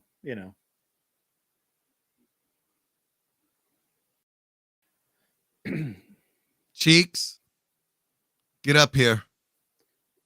No, Cheeks can't get up here. We need to give an intervention. Or are we gonna bring Arthur Dye up here? Are we gonna do that one? But she literally asked if we take Tim Walz over Tulsi Gabbard. Obviously, you're gonna take Tulsi Gabbard. We can look. I like Rogue. She reminds me of Rogue from X-Men with the gray streak. That's funny. Yeah. I mean, shit, I'll take John Smith over Tim Walz. Well, he does drink less than Tim Walz. Well, that's true. Well, are we sure? MTG's not worthless as a politician. I just think she could do a better job, and I'm actually pretty shocked that she doesn't. I think she started out meaning well, and she got what's that? What do you call it when they get they get too much media hype and they just start believing their own legend? What is that, Glenn? Being a woman? No, men do it too. Oh, I guess it is still being a woman. It's still being a woman. It's still being a woman. Yeah, there you go. I saw the Crucible Limited pop up. Welcome. They got a membership. Rachel Wilson got a membership. I'm really surprised she hasn't chimed in the chat and set me straight. You're welcome to. I'm I understand that I'm skirting some lines right now. And I know I'm skirting lines too. And you're supposed to be Mr. Patriarchy. Yeah, see, that's a problem. It's very anti-patriarchy. Here's a problem with here. This is an interesting thing because I'm such a big believer in the patriarchy, but I literally look around every single day and I'm like, what is going on? Like, it's crazy, man. It's crazy. And so Arthur Dye, I understand that. I just can't. I mean, look, I get it. You're welcome to come up, Arthur Dye. Tell what's his name, the Shelby, to give you the link. You're welcome to come up and yell in person. It's an interesting thing because it's actually really frustrating right now because we have a lot of men who just simply do not or will not do the job that they should do. So right there. So I remember I was talking about Deborah because like Arthur Dye brought up Deborah in the Bible. That is why God elected Deborah to be a judge. No man was rising to the occasion. Men were failing. So God said, fine, I'm going to show you something. I will make a woman rule over you, which is also part of the curse. The desire to rule her husband over her husband, but he will rule over you. So it's just so frustrating right now, man. I keep waiting for the good politicians to rise. I keep waiting for the good leaders to rise. Well, That or a flood. I will go. he's not going to flood the earth again. It's going to be like a fireball. We could do fire. We could do Ring of Fire, bro. I just I'm going in the burning ring of fire. right. See, I Round, wonder just round, and the because of that. flames get There high. has to be something, man. We're just so it's so frustrating, man. It's so terrible. I have more women than men.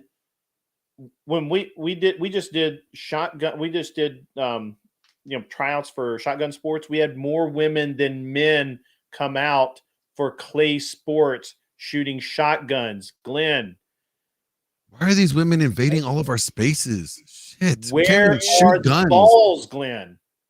in women's purses. Where are the balls, Glenn? In their purses, Apparently, that's fact because or their man purse. I just cannot, I just can't get over it. And it's things like this thing tonight where where Destiny got toasted up crispy, where women are now complaining about why don't men have their own spaces. Well, you stupid bitch, You invade them. You invaded every single one. But no, here's the thing. Here's the thing. They don't invade shit. We fucking leave the door open and we let them walk in. They kick that shit. No, you know what they do is they get a man to kick that door in for them. That's what I'm saying. The guys, they open the door for them. It's just, dude, it's so bad right now. It's so bad. It's like, you want to wait till you want to see good politics. Hold on. Arthur Diet Glenn is right about that. Given two equal Republicans or even a slightly better female versus a decent male, I'm going to vote for the male every time. Yeah. Hell yeah. Every single time. Guaranteed 100%. I'm sorry. And I'm going to vote for him to make sure that all them women can't vote again. So then they won't be elected. I'm just going to, if we have an unqualified male does not get a pass over a reasonably qualified female. Absolutely not. Like I get that. If it's like, but you have to be an exceptional female to get my vote over a male. You got to be able to prove that your decisions don't change. But you can't. But women can't prove that to me. They can't prove that to me. I know, because once a month, I got to worry about this. I got to worry once a month. If Kamala becomes president, I got to worry once a month. We're going to hit them nukes. Nuclear winter. It's going to be bad. And guess what? She'll get away with it because they could use their periods to temporary insanity. Once a month, out of 12 times out of the year, she is temporarily insane. We can't have her as president, guys. We just cannot do that to ourselves. Oh boy, here we go. Gwen Schwartz. That's hello. It's Johnny Smith. I was trying to mask myself. You're not drinking, you half Korean bastard. By the way, your audio's up too loud. You gotta put headphones. Let me back up. How's that? Is that better? That's better. It's still can hear it, but it's not as bad. Okay, how about this? Check 1 2, mic check. Raging Patriot, $10 American. Raging Patriot 1776 says, why is it you give women a chance to defend their actions, none of them hop on the panel? Don't you want to be heard, or is everything being said straight truth? Y'all talk hard in the chat. Meow. Well, because they need Sisterhood Uber Alice to be there with them. They need the sisterhood. Hey, sister, soul sister. That was quite insightful, actually. And it might incite. Okay, so Cheeks, she can't have a period. Don't they get hot flashes now? I think they go insane. I think she is insane. Well, jury is not out on that. I mean, I think that's just fucking facts. So I'd like to know both of your reasoning on this, because like I said, I'm willing to have my mind changed. I have an idea of where I stand right now Okay. on this Here you idea. Throw it. I have two things. One, biblically, I am required to be the best citizen I can be, right? Which means voting for what I believe is to be the best policies for the country, as well as aligning with my scriptural beliefs, right? That would be the best citizen that I could be. The other side of that is, logically speaking, oh dear, grade 1, did I scare you or something? Dano didn't send any money, but he got me. If I offer some amenities like coffee and donuts, then maybe the women will come up. If it's pumpkin spice, because it's that season right now. It is pumpkin spice season. Yes, and it's a latte. They want pumpkin spice latte. Okay. with soy milk. Okay. They can or get coconut girl wasted on pumpkin spice latte. So if I can't even. Yeah, you got me, Dano, on that one. I got to be honest. That was hilarious. I don't have that's right. I don't have an HR compartment or department to complain to. That's funny. Reverend something. No, not forever. Women don't have hot flashes forever. No, they eventually do die. It's true. No, he's accurate. I mean, he's saying it's not from the hot flashes. They just don't die from the hot flashes. I'm just saying. So sent me $5 whole American. This is American, right? This isn't Colombian money, is it? I don't know about Monopoly money. Beaten Cheeks. 20's not enough now. Offer the women's a dinner meal Visa gift card of $20 and they will join. You need at least like $70-$80 nowadays. Yeah, thanks a lot, Obama. He hasn't dated since Reagan was president, so he hasn't been Cheeks Cheeks hasn't dated. He doesn't date. He fornicates. Right. Yeah. Cheeks doesn't date. He fornicates. Cheeks doesn't date. That's right. He just fornicates. He doesn't date. He hammers that. He hammers that cat. Cheeks didn't give me any money for that. I know. He's wasteful. It's okay. All right, John, hit us with your question. Okay, so where I was going with that was I'm called to be the best citizen I can be, right? Which means that I ought to be voting for the best policies of my country. If a woman was the one that was pushing the policies, let's just say on the conservative side, how confident am I that she could actually push it through? And this is something that is left hanging that I have no answer for. It is a possibility. So I'm going to leave that hanging there. On the other side, you have a male Democrat or male liberal who is pushing policies that I disagree with. I'm obviously not going to vote for him, but he would have a stronger standing on the international stage. Hopefully, I mean, we just saw how that didn't work, but hopefully, which would mean that me as trying to be a good citizen would be making sure our country was strong.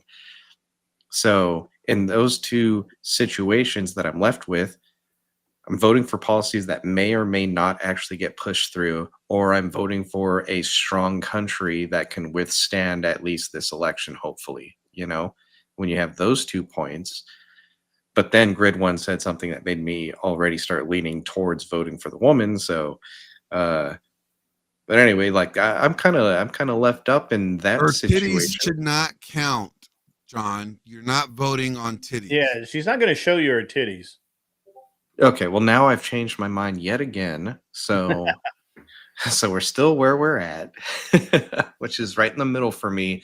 What would I do? I would try to find someone who was both a man and pushing the policies I wanted, and I would vote for them, even if it would be, well, then that's the question. If it's a waste of a vote, am I being a good citizen? Right? So now that question. How is it a waste of a vote? Because you never know. Like there might be other people thinking of the same thing. That's true. and That's true. that might be that might be the person that ends up taking the whole thing. Did somebody turn Glenn's mic down? What? There you go. That's better. What So- were you? So I mean, I think that you would best bet would be to write in Glenn Lawrence for president. I thought you were supposed to be Prime Minister of Australia. I'm not writing. I could be both. I'm dual. You can't be both, dude. You got to pick one. I could do both. Is there enough man of you that you could do both? Yes. Okay, yes. I'll write that in then. Thank you. But so what I started thinking after something Grid once said, started thinking, one. That's a good question. Ghost. Oh, go ahead, John. But Greg, can you save that question there? John, go ahead. Oh, Ghost said, would someone vote for? No. I'm saying like you go finish your question. We'll get to finish my John's question. Okay. Yeah, we'll get to John's. No, well now Ghost is making me change my mind about that whole thing. No, I guess it kind of makes sense. More qualified or not? Like, is it about the actual policies I want to see done, regardless if it's someone that can actually achieve it? Do I vote for the policies? Can I just have someone who can achieve it? Can I have that? If not, I still say I'd vote for the policies over the actual. So in this case, I would vote for the woman anyway, just because the policy she was pushing, even if I didn't think she could get it done. I think I would do that. So then you're virtue signaling? No, it's not virtue signaling. It's more like trying Even to if have. you said you know that she can't get it done, so you're just like All right, I have this to read. This is from way back. Almost I knew it. 50 minutes ago. $4.99 from the Smoking Patriot. Actually, Grid, Christy Noam was involved in a multi-year affair. I'd say I don't remember that, but it's possible. knew it. It is possible. I don't remember it. Thank you for that.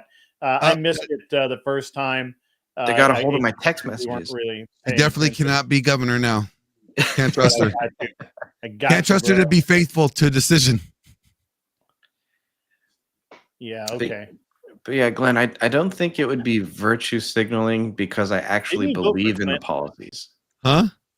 I don't think it would be virtue signaling because I actually believe in the policies themselves, not the person representing them. Hold on. How do I got two of you up here? Good evening, Glenn. Me and my cat have come to debate you. Glennis, which rhymes with penis. Penis. Well, how many meow meows do you got with you?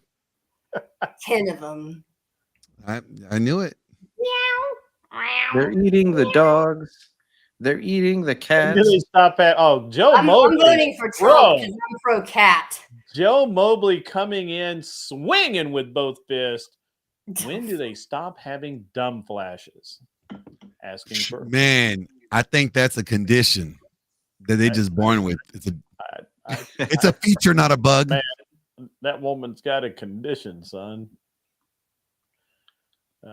Yeah, I guess my thing is, could she do, if I voted for the woman, could she actually do a better job being a woman on the global stage? Like, no. you know how many other countries don't respect honestly, that? There's absolutely no way I would ever vote for a woman for president. Period. End of list. Can't do the job. There's no way. Men can barely do the job, so women cannot. They're not created for it.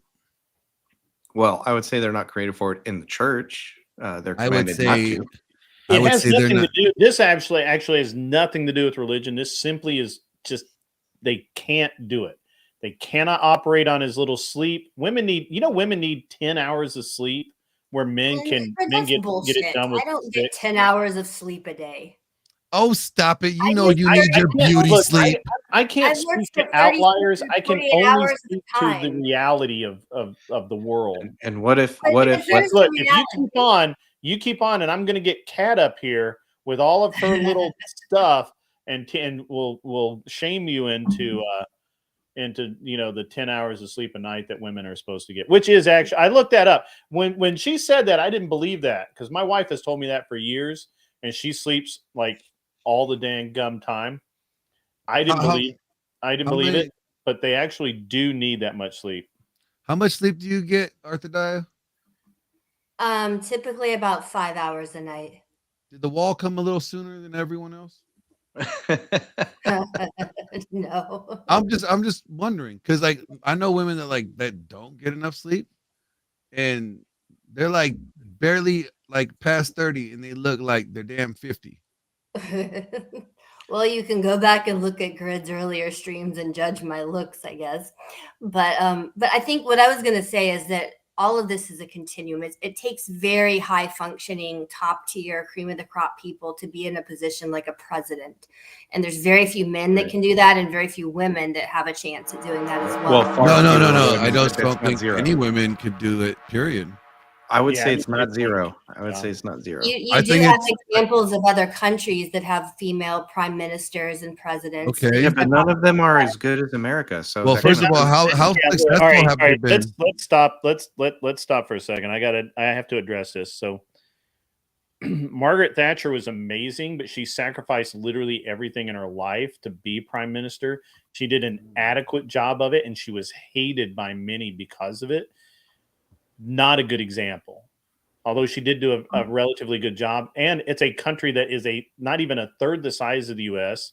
Right. that has none of the issues the United States have, and that does not have the type of government the United States has. So no, not the same.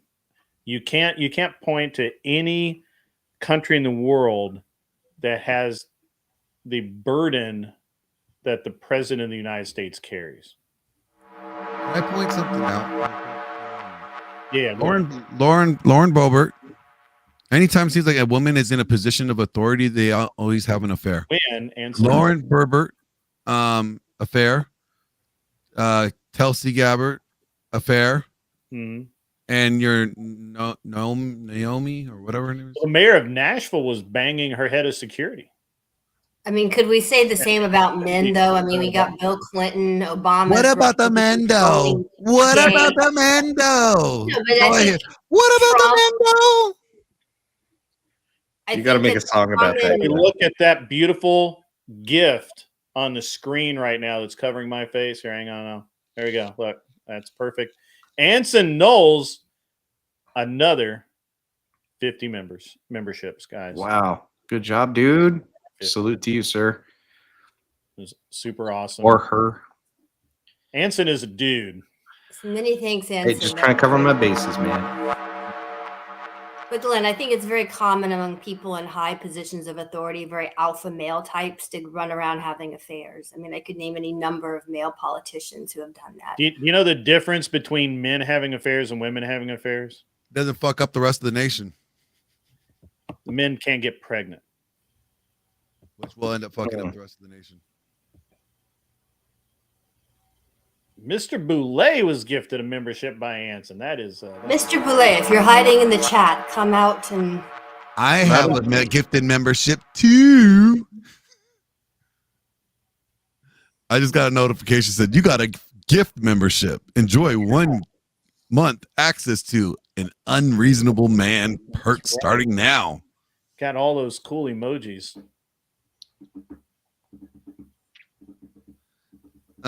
So can you do something without the what about the Mendo? I think it's an equal problem for men and women, though. I don't. Oh, but men and women are not equal. It's never been. Then you have to choose a different argument. It's never. You're making the claim that women are more prone to have affairs if they're high up in office or in leadership. No, I'm just saying women are more prone to be deceived. It's to make bad decisions. See, I think that's just a trope, though, that you're playing off of. It's not a trope. It's a psychological fact, and you know it. You know it. I don't know that. I know many women who are very logical, grounded, make good decisions. I know a lot of men who are too, but I know a lot of men who are equally emotional and make poor decisions. And yeah, those are called liberals. And they're not always liberals. Hold on. In my workplace, I can think of men. This is a medical field. You said some things. Let me address some things. Yeah, go ahead.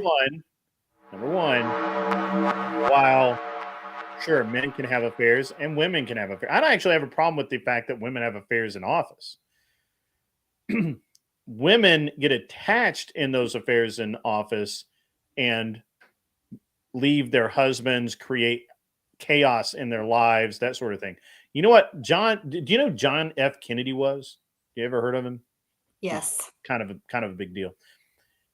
That dude fucked tons of women. They actually put in a secret tunnel so he could get out of the White House without being seen, so he could go bang Marilyn Monroe. Yeah. Marilyn Monroe. He literally did. Like, that's a real thing. That really happened. That's not legend. I mean, it is legend. But it is a legend. It is legend. I'm going to be honest with you. And he was a great promiscuity as well. He got the best birthday cake. He never left his wife. She was wife right up to the point he was no longer with us. And then she was very faithful to Onassis. So when you who also cheated on her. Huh? Who also cheated on her with Maria Callas. So the difference is that a woman who cheats on her husband with another man is more likely to catch feelings, as the kids say, and that creates problems. In Nashville, for example, just a few years ago, our mayor, who was a blonde woman, was banging her chief of security, who was some kind of like whatever he was in the state police, captain, whatever. I don't remember his position. And it would have been fine had it just been the banging portion of the program. However, she decided that she was going to leave her husband over it, and at that point, it became a scandal. And at that point, she was kicked out. She was deposed as mayor, and we elected a new mayor because that's dumb. You're there to do a job and keep your mouth shut about your personal lives. And this is what women cannot do. They can't. When men have an affair, who blows the whistle on that affair? Is that an innuendo or is that like an actual question? I mean, it can be. It can. I mean, I would say that an affair to me is a red flag for poor character and poor judgment. And yeah, I know it is. A romantic relationship. That's that means bad. No politician qualifies. No All of them have done this. I know it's a red flag. Look, it's not that it's not a red flag. The thing is that how does it affect your mental decision-making processes? Men absolutely can and do separate compartmentalize from everything else in their life. Yep. Well, I mean, let's take a look at Bill Clinton. He got caught. He got caught, and then he ends up lying under oath, and then there's a whole impeachment process, and it very much derailed a large portion of his presidency dealing with his. You're talking about He got caught. Hold on. If you're gonna go there, he is still one of the few. He's one of the few. Patriot. He paid for it. $2 from the Raging Patriot, 1776. Cracker and Wine Hour has engaged. Just need the cheese. And I'm sorry. He was still considered a more likable president, even to the Republican Party. Republicans even liked Bill over, after everything. Like they didn't. Oh, I like agree. He's the guy that I would like. If you give me my lineup of presidents who I'd want to go. Plus, you got to realize he also worked really well. By the way, Arthur I'd pick Bill Clinton. He was like the fun guy to hang out with. That's not the point. No, it wasn't. It wasn't even about that though. It's because he was willing to work with what's his name? Who was the Speaker of the House at the time? Newt Gingrich. Newt Gingrich, and they passed a solid deal. And that really helped the economy and really moved the needle. Such a weakened position as a Democrat that he was forced to deal with a very you think it was forced or organized Republican majority in Congress. So you're saying that Bill Clinton would intentionally have fucked us with that deal and not have taken it, even though that was a great deal? He would have. But Newt Gingrich nationalized elections and nationalized the Republican agenda to push forward that agenda. He had an impeachment trial, but I don't think he was impeached, right? No, he wasn't. He was not impeached. Clinton, even though I think it was, he lied under oath, which was bad. But it should have not been none of their business what he goes on in his bedroom. Right? Isn't that prison time for most people? So he was officially impeached. He was not convicted. The impeachment means that you're basically charged with doing something. He was charged with lying under oath and obstructing justice. So then he wasn't convicted. He was acquitted by the Congress. Correct. He was acquitted. So then why are you bringing it up? He did end up losing his law license over it. But he wasn't guilty. Found guilty, was he? Correct. By the Congress, he was not found guilty of. He definitely hit it. He definitely did it. He definitely had carnal knowledge of that woman in the office. He wasn't charged with banging Monica. He was charged with lying about it. Right. Federal investigator. Sure. That's again, where they trip you men up. can compartmentalize sex. Women cannot. Or, Y'all too emotional. Like right now, Arthur Dye, you're getting way too emotional just now, just talking about it. It's not emotion, it's passion. Oh, okay. Whatever you want to call it. Kat, good to see you here. Good to have you up. What is wrong with your name, though? Why is it not a Glenn Lawrence knockout? I didn't realize that's what we're doing today. That's what we're doing. Oh my gosh. You gotta leave and come back now. Is it Glenn's birthday or something? What's going on? No, it's just that's in July. We're just trying to knock off of his name so that we can get our channels going. So, Kat, our topic is, what is your opinion of women participating in government and then leadership positions, like being a governor or a president? Well, a little more specific than that is what I heard Grid One say was, would you vote for a woman who is pushing your policies or a man who was against your policies? Which one would you vote for? Isn't there the lady in Italy? Is it a lady in Italy that took over and she did a really good job? She like made sure they didn't give everybody fake food, and she's like super conservative and everything seems to be going okay over there. Yeah. Everybody's actually they're selling land for Italy for like pennies on the dollar right now. They're doing so well. Yeah, I saw an Instagram post about them trying to pay Americans like $35,000 to move there, buy land, have children. Because they don't want to have kids. It's different. No, it's also because everybody left because their economy and their government sucks ass. But is she reversing that? I guess is the question. Yeah, I hate pointing out the obvious, but they are a communist country. I mean, so she's referring to the prime minister of Italy, was Giorgia Meloni, and she's actually a very right-leaning, they don't use the term Republican, but candidate in terms of she's like anti-immigration, she's pro-family, anti-LGBTQRSWXYZ. She's fighting a lot of the Islamists that are trying to take over there. So she's none of that matters. As a communist, that's just nationalist. That doesn't matter. I want to know, is she fighting for families? Then why is she doing her job and staying at home with her family? That's a good point, Glenn. Maybe Holy she's moly, old. I didn't think of that. She still has a husband to take care of? She's actually not. She's relatively young. She's 40s. Not childbearing age? She got pies to make. I don't know what the point we're making here. Look, it's all of the distractions. Stop with the distraction and the obfuscation there, moving the goalposts, all that. It's a simple metric. There is no way I would vote for a female for president. There's nothing that a woman could do to prove to me that she is capable of that job.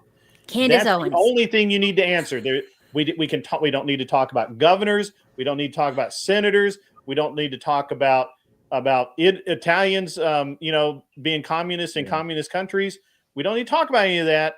We only need to talk about do you think a woman can do the job of the president? I don't think so. But so then, Grid, are you falling in the same category as me? You just would not vote? Because I wouldn't, or you would. You would vote for the man. I would vote. I would write in a male, and I would encourage everyone else. You would write in a male, so you're not voting for the male who's on all the policies that are against you. He would write in for Glenn Lawrence. Everybody's just will write in for Glenn Lawrence. That's what I'm saying. I would do. I would vote either third party or I'd write it in. I would encourage everyone to vote, but there's no way a woman would get the nomination anyway. So this is a red herring. I don't think that's accurate. Hillary Clinton got her party's nomination. No, we're Right? talking They about don't, the they don't need a conservative side. nomination They're anymore. Remember? socialist, and I'm not. Say that So- again. Remember, they don't need a nomination. Like Kamala didn't get a nomination. She just became. Remember, women just Kamala are. was on the receiving end of a coup in the Democrat Party because they knew Biden was going to lose to Trump. Women just are. That's why she just became. Look, we all understand the engineering problem that they solved. $5 comes in from Anson Knowles, who has been a legend tonight. We have to get him up here in his film noir look. All the folks watching right now that haven't subscribed, you need to fix that and subscribe to the channel. Yes, You have a hole in your life. This will fix it. Do the thing. Hit the Right. subscribe We're talking button. about serious stuff here. We're Fix it. changing the world. Be a man. Fix it right now. Be a man. Don't wait till later. Fix it now. Don't be a woman because we won't vote for you. Angry Casper, you're lucky we're not on my panel because you know I'll make your ass come up here. He can. He could come up. So Grid had Nikki I Haley. love his spurgs. You have to appreciate his spurg moments when he goes off. It's fucking awesome. $10 from Sirius Shelby. If a woman comes into power to lead a nation, its likelihood is it becomes communist in modern days. Vote Glenn as prime of Aussie land. So this is 100% true. Is there any argument against the fact that women vote for with feelings and not for facts, and that they tend to vote for inclusiveness? I would 100% agree, and I also think that if they were in charge, first they would listen to their constituents, right? And their constituents would complain about things, and they would be heartfelt for them and be like, "Oh, I totally feel that you're going through this. Let me push this for you." And then they get into Congress, and then another congressman says, "Okay, but we need you to do this because we're hurting." And then the woman's going to be like, "Oh, well, they're hurting too, and now I got to change my mind on the policy." And then it's just going to happen over and over again until everyone's just manipulated her into utter nonsense, right? This is flawless. This is flawless. Angry Casper, get the fuck out of your cage and bring hell with you. I just think that there's plenty of examples of women who are logical and fact driven, and it's really more of a personality type. And when you look at the voting patterns of women, yes, the young single ones lean Democrat, but the ones who are older, and especially those who are married, lead strongly Republican. And so it really varies depending. That's not true. It does not vary. It absolutely does not vary. That's why a woman cannot be president. Rye guy, you're back. What do you think? And I think, look, videos, bro. look, Hold on. Stop the world. Stop the world. Rye guy is back. He did my original thumbnails, dude. We got to get together. I need t-shirts, bro. I need t-shirt designs. I need artwork. Don't ditch me, man. I offered it, and then he said that I'm absolute shit, and he would rather go with you. So you need to jump on That's that. not true. You offered, and then you flaked. No, I offered, and then I sent you a message on Discord that said, "Here is me reaching out for graphic stuff." I will look. I'm still waiting on mine too. You know, I will. Actually, I sent both of you that on the same night, and I will send you screenshots of that exact same conversation that night. You thought you hit ender, and you did not. No, it was on August 13th, 2024 at 11:33 a.m. This is me reaching out about graphic stuff, and you said, "Sup," and I said, "I can't seem to find Glenn," and then you give me his username. Go out and come back in. For some reason, it does that. I'm not gonna. We all need to find a woman who can get shit done. Oh, damn! You know. I think Solomon was looking for one of those too. Hour of the show, so callers do not have to stick to the subject matter. Although you're probably going to be battered into it, and Arthadiah, Solomon was looking for one of those too, and he said, "Man, 1 out of 10,000 men were righteous. Couldn't find not one righteous woman." I don't think that was exactly the verse, but okay. That's pretty much what it is in Ecclesiastes. I just go back to Arthur Diet. Do you honestly believe that a woman can do the job of president? I think a very exceptional woman could, and I think there's very few. I don't women think they in that exist. area, but yes. Exceptional as in trans. She has a penis. Penis. As a No, penis? not trans. That's what makes them. That will make them exceptional. Yeah, 100%. I'll make them exceptional. Like, I think a Tulsi Gabbard is about as close as I've seen someone come to someone who I thought could do that job. I don't think she could. I think she's a very unique woman. Hold on. You know, I don't think like Camel Toe is qualified. I don't think Biden has been qualified particularly. I don't think Tim Walz is in any way Actually, qualified. Biden's a great example. Look, Biden is an example of how hard it really is, and he can't do it, right? Like, it's a tough job, and it's a lot of work, and he wasn't able to do it, so that job got subbed out to so many people that we had absolute crap for leadership for the past 3 years. And there's no way. I mean, I just can't see women doing it. I really don't. I just can't see it. I'm not saying that they can't have good takes. I'm not saying that they can't have good viewpoints and talking points and all of that. I'm saying they physically, mentally cannot do the job. Yeah, and the more grid one, the more you talk about it, the more that I'm convinced about it, because I'm recognizing these behavioral patterns that happen. And yeah, I think because of their sympathy, it would mean that it's a weakness that you cannot take for granted in the political arena. Like, you should not allow that type of weakness in the political arena. You can't be sympathetic to everyone, you know. I'm seeing more and more of your point as this goes on. What about a psychopath? I think my All of them are image clearly explains why and what women vote for. Because they want to kill babies and then leave their men. And I think Brian or Lana is asking, is Hillary Yes. Clinton exceptional? No, I don't think she's a particularly exceptional woman. Now, she has managed to climb or did manage to climb fairly high in power. Yeah, over all the bodies she left behind. Yeah, exactly. Through nefarious means. I in no way admire that woman. And what if about?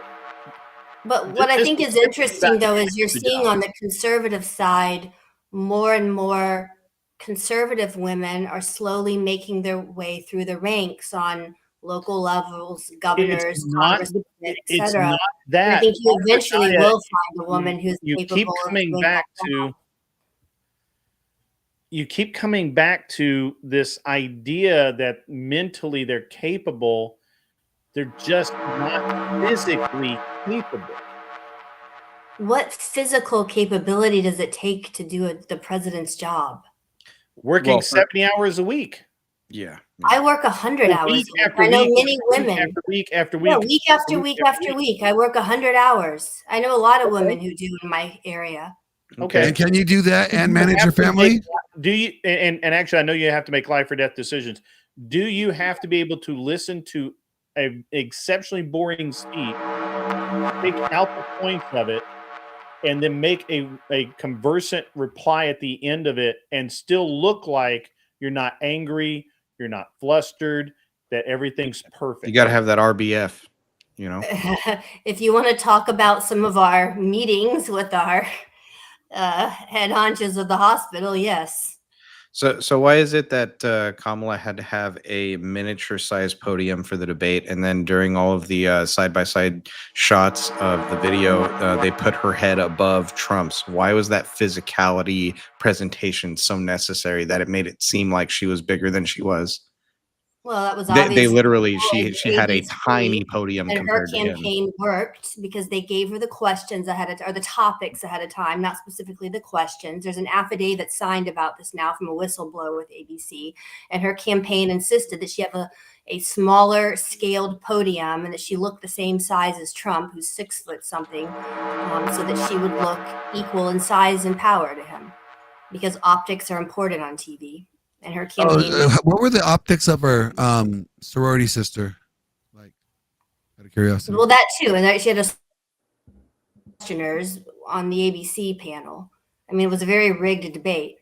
I understand that you believe women can do anything a man can do, Arthur Diet. They just can't. They just physically I don't can't. think they necessarily can. I mean, we've got the example of the They do not. Marines They where lack the with mental and physical, physical toughness to do so. when it comes to true physical ability, women, like to be a Marine, I don't think any woman has actually ever made it to the rank of being a Marine. Hey, cats.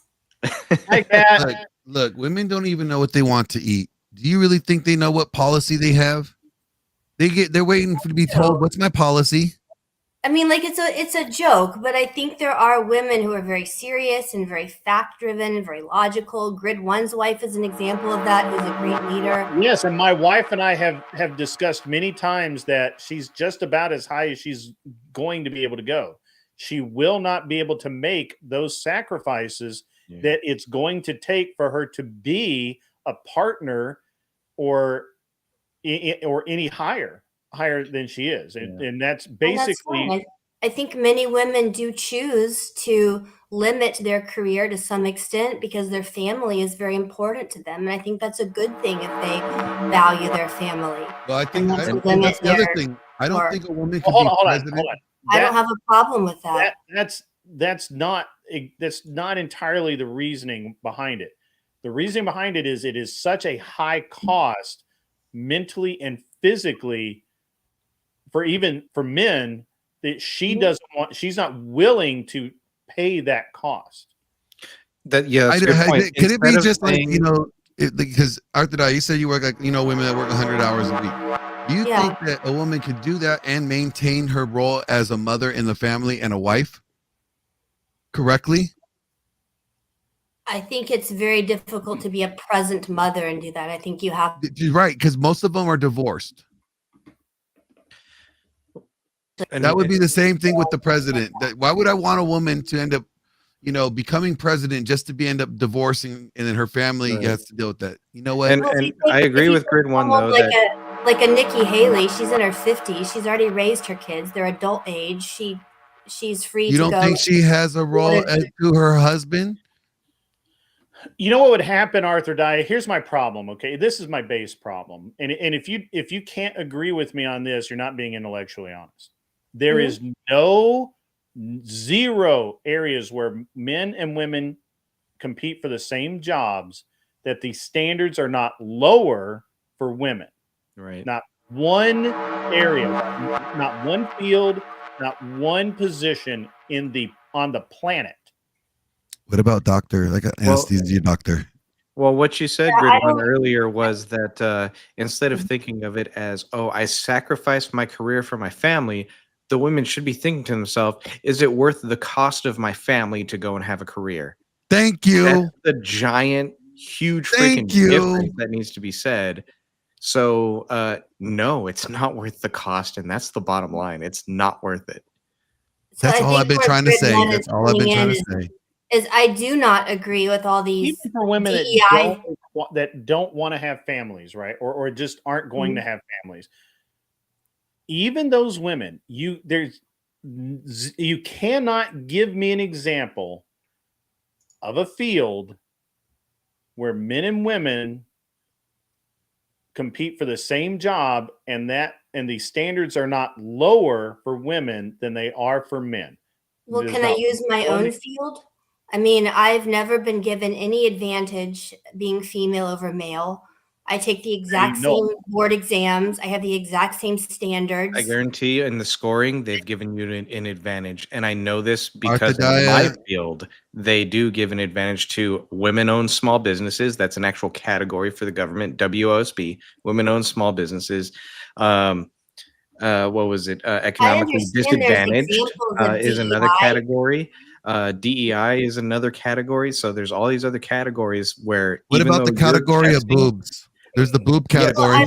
Even though she's testing, let me finish what I'm saying though, is that I completely understand there's areas of all this DEI crap where they lower the standards for women or in some cases certain races or something. And I don't agree with that. I want meritocracy where if you're going to do the job, you meet that standard. And I really hate the fact that there's lower standards in areas like the police force or the military or or college admissions based on your gender or race. I think that's all bullcrap. I think you should all be held to the same standard.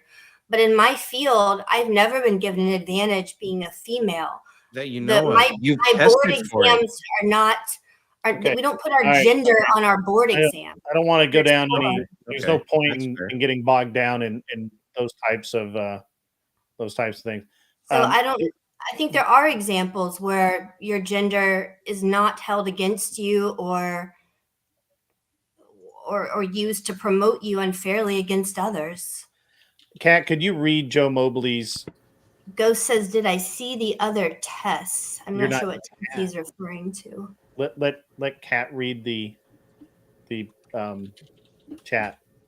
It costs more than your family. It costs a good and proper functioning society.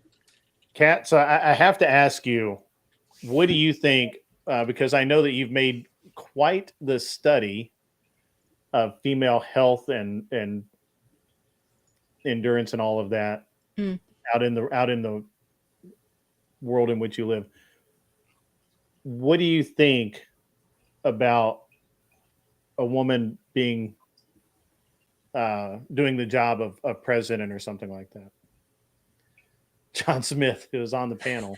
Go ahead and read that, Kat. Actually, John Smith, could you read this You want $10 me to super read that? chat from John? It's because I was going through the messages I sent to you and Glenn about the graphics work. So, yeah. It says, distraction. Anyone else notice how a shaved Glenn looks like Josh Brolin as Cable in Deadpool 2? Just me? No? I sent him an image of Josh Brolin as Cable, by the way. That's why he got all quiet. Anyway, I'm sorry. Continue, Kat. Well, what was the question? Do I think that a woman can be president? Yeah. I mean, maybe like she's post-menopause, her grandkids are older, whatever, her husband's dead, she's bored, and she has good values and good views, and she's a little bit psychopathic, but not too much, so she could focus more. I mean, there's definitely a combination. Is it Don't common? forget the No. penis. Don't forget that she has to have a penis. Okay, she's taking testosterone therapy, so she has a little penis coming in, you know. And you know, she's ready to go. And Michigan Christian saying, "Didn't Joe Biden or the Dems literally say they were picking Kamala because of her being a woman of color?" Yes. If it can happen in the VP race, it applies everywhere. So what we've got now is you're going to have episodes of discrimination where someone may choose not to hire me as a woman just because I'm a female. And then you may have other places where they're like, "Oh, we want to increase our female rank, so let's hire her." And it's all ridiculous. I wish Yeah, people because you just got hire on kids. their merit. I think that's how Well, it you- ought to be.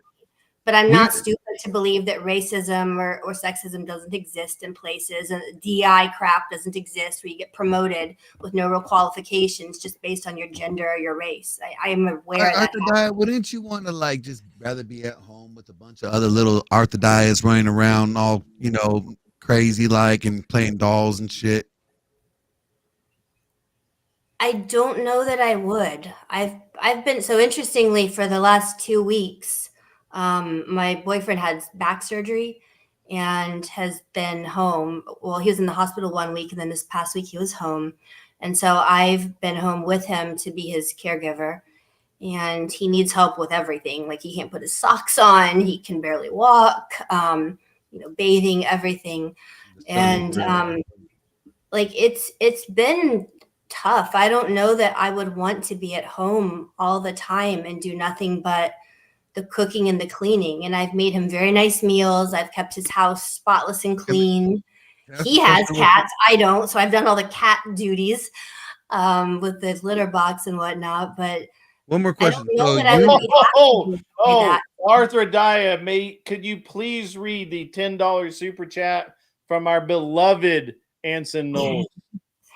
From Anson Knowles, one of my faves. "The only possible way for a woman to be president is if she asks her husband's permission and has him at her side the entire way to advise her on which decisions must be made." Ooh, I was going to ask that of you, Grid One, if you voted for the No woman, presidency? but you knew that you were actually voting for her husband, who was going to tell her what to do. Like in that case, now, what would you vote? No, no. But isn't the woman to be submissive to her husband and generally in matters of their home and family? Yeah. Like, And Biden was Grid's- supposed to be submissive to Obama. Yeah. but like as an example, Grid's he wife was. doesn't come to him and say, "Hey, Grid, can I have your permission to do the merger my company is proposing us acquire?" Like she doesn't involve him in the little nitty gritty business decisions she makes all day. Arthur Dye, you have a fan. $5 comes in from the Joe Mobley Show. Joe Mobley, book it, Grid. I gotta debate this lady and destroy her fantasy land. Fair warning: no research and endless antidotes aren't gonna cut it with me. Oh gosh. I Joe, love it would be an Mobley. honor as someone who used to listen to you all the time on the radio. I would love to debate you on a topic. She's Do a it. fan. Set it up. I'm a Glenn, fan. you And I think we you be a would moderator. probably agree on most things with Joe. I'll Okay. I can moderate. I'll moderate. But Or I'd be Grid can happy to moderate. just Grid move that would on. probably be a better moderator. 'Cause I Grid, just I like think, would be more reasonable to moderate. You would be too. You're too much like me. You're going to Joe jump in. says, I didn't listen. my long facial expressions will show you exactly how I feel about the debate. enough. Like, did you watch? If you ever seen the debate that I moderated for Andrew? Well, Grid, you did. Like, I my did. facial expressions tell you exactly what I thought about that guy the whole time. It was between the facial expressions and you about to take a nap. That was a flawless debate. I honestly, Yeah, it was that is literally- true. So what we should do though is have I'm trying to think which debate panel it was. It was like Grid and several others over to the side, and then they were like commenting and making expressions about the debate as it was ongoing. It was pretty funny. I don't remember what debate it was. It was the Andrew Wilson based Oracle debate, and we were. Yeah, I think it was that one. Yes. Yeah. Joe Mobley. I will Andrew Wilson you. you. I've actually talked and did not like formally debated Andrew, but talked with him and somewhat debated him. So I don't He mind. was so nice to you. Didn't he wreck you? No, he didn't. In the politest way imaginable. Yeah. Whoever said Biden submissive to Obama, that was awesome. I believe that was our own John Smith. No, that was Gwen Schwartz, I think. Was if it you, Glenn? No, it was Gwen Schwartz. Gwen Schwartz. Okay, I got you. Yeah, I think so. Yeah. All you guys. And Obama was submissive to Michelle or Michael. Michael. Yeah, Mike. dude. Big Okay, Mike. I'm just We saying. haven't Look, heard a I lot don't out of know. Mike lately. I wonder what's I don't going know on if I with buy into the whole Michelle Obama's a man thing, but I've seen his/hers back muscles, and like I gotta say, I'm a little bit questioning now. Well, what is more interesting is there's a lot better data that Obama used to frequent the bathhouses of Chicago. Well, yeah, but who hasn't? So me. Speak I have yourself. wait, what? Who? What? John, just because you have a lifetime membership there doesn't mean we all do. Lifetime membership. He I'm learned sorry, to, Raging he learned to Patriot. speak Korean again just before the bathhouses. Yeah, Raging Patriot said I was allowed on as long as I did no gay stuff, and I think I've broken that twice now. So I'm sorry. He was only there for the conversation and the Grondike soap. And the gay stuff. Well, and the networking, I was trying to get my business going. It was a gay business, but that's besides the point. You guys are so lucky my soundboard isn't working right now because I literally have a dozen gay. I was counting on that. Can we have like a little YMCA music come in about this point? Well, Actually- so I redid my soundboard today. My soundboard now controls my mic, so I can do like. Actually, this does fit, John. Oh, wait, why is it not working? No, did I break it? I might have broken it. He probably had a woman set it up. That's the problem. Kat is already shaking her head. She knows.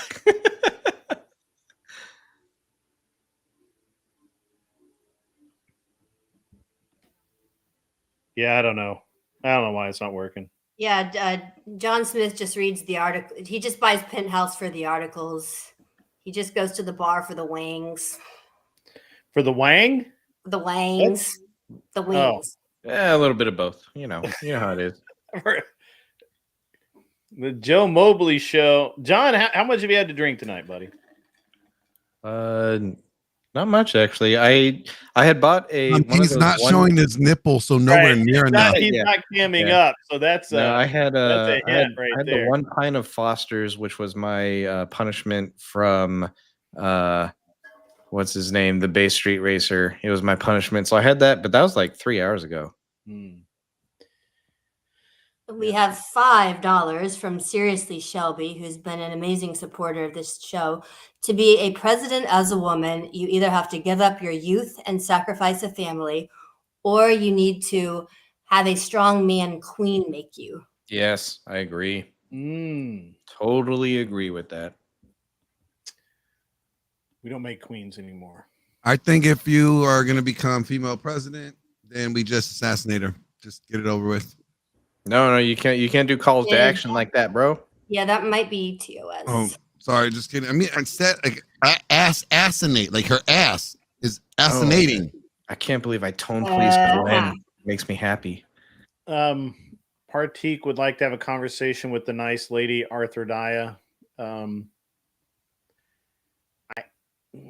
I really don't like to have more than 4 or 5. I already have 5 on the panel, so Partik we'll see if somebody drops down. I can hop down. You can hop down? Yeah, I can hop down. I'm good with that. You're welcome to hop down, Glenn. You can go. volunteer. I just want to leave the panel saying Arthur Daya is wrong. I'm right. And don't say anything different, Arthur Daya, because you're a woman. You're supposed to be beneath me, and that's how it is. Okay, have a good day. This episode has been sponsored by Grondike.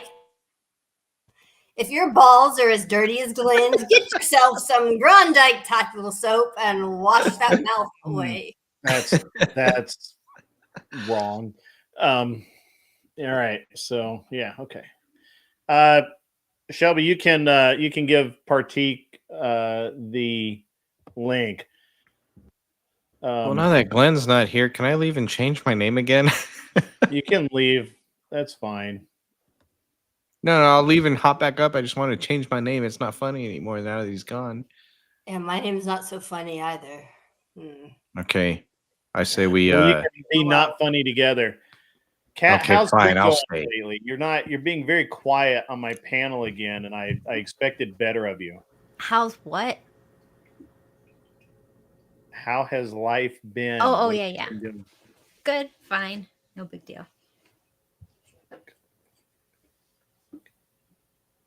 All right, cool. What an insightful response. Now I know everything. I know. What do you think about women politicians, Kat? I mean, I think I could be a politician, but I'd ask my husband and my dad for like all the stuff to do on the side.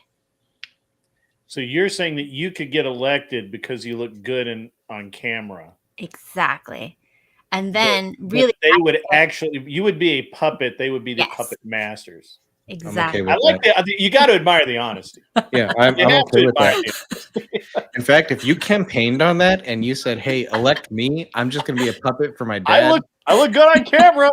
Yeah, but they're going to run things. I would vote on that. Yeah, 100%. It's honestly not wrong that optics are important. We saw that with the first televised debate with Nixon and Kennedy, where Nixon looked like a flawless. Sort of that is actually shallow old crook, and Kennedy looked like a dashing young man. Well, the thing is, her ad would be, "Look, an honest woman," and everyone would be like, "Nah," and then they'd hear her say that, and they'd be like, "Oh shit, they're right. She's an honest woman. I'm fucking voting for her." Yeah, that's very funny. It's so awesome. It's refreshing. It's like a cool breeze just blew through. Yeah. What do you think about other women being? I would only vote for Candace Owens. Nobody else. By the way, Angry Casper approves of this message. Oh wait, we will disregard that statistical anomaly.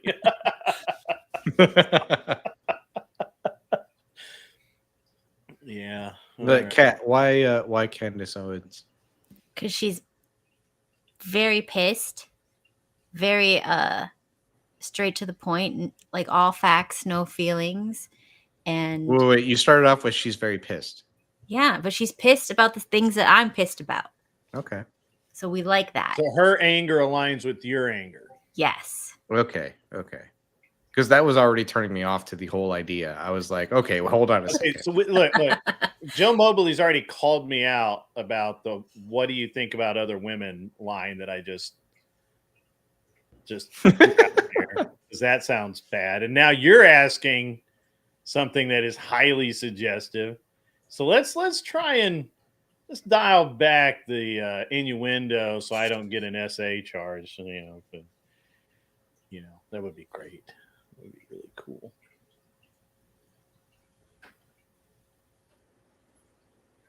Okay, so now we can say nothing. I'm trying to think of the word. We're all trying to think of how do we not violate. Okay, Kat. What about a couple? Can we elect a couple? Well, why not a throuple? That's one too many. One too many. I don't think our Constitution allows for a duo as president. I think that's true.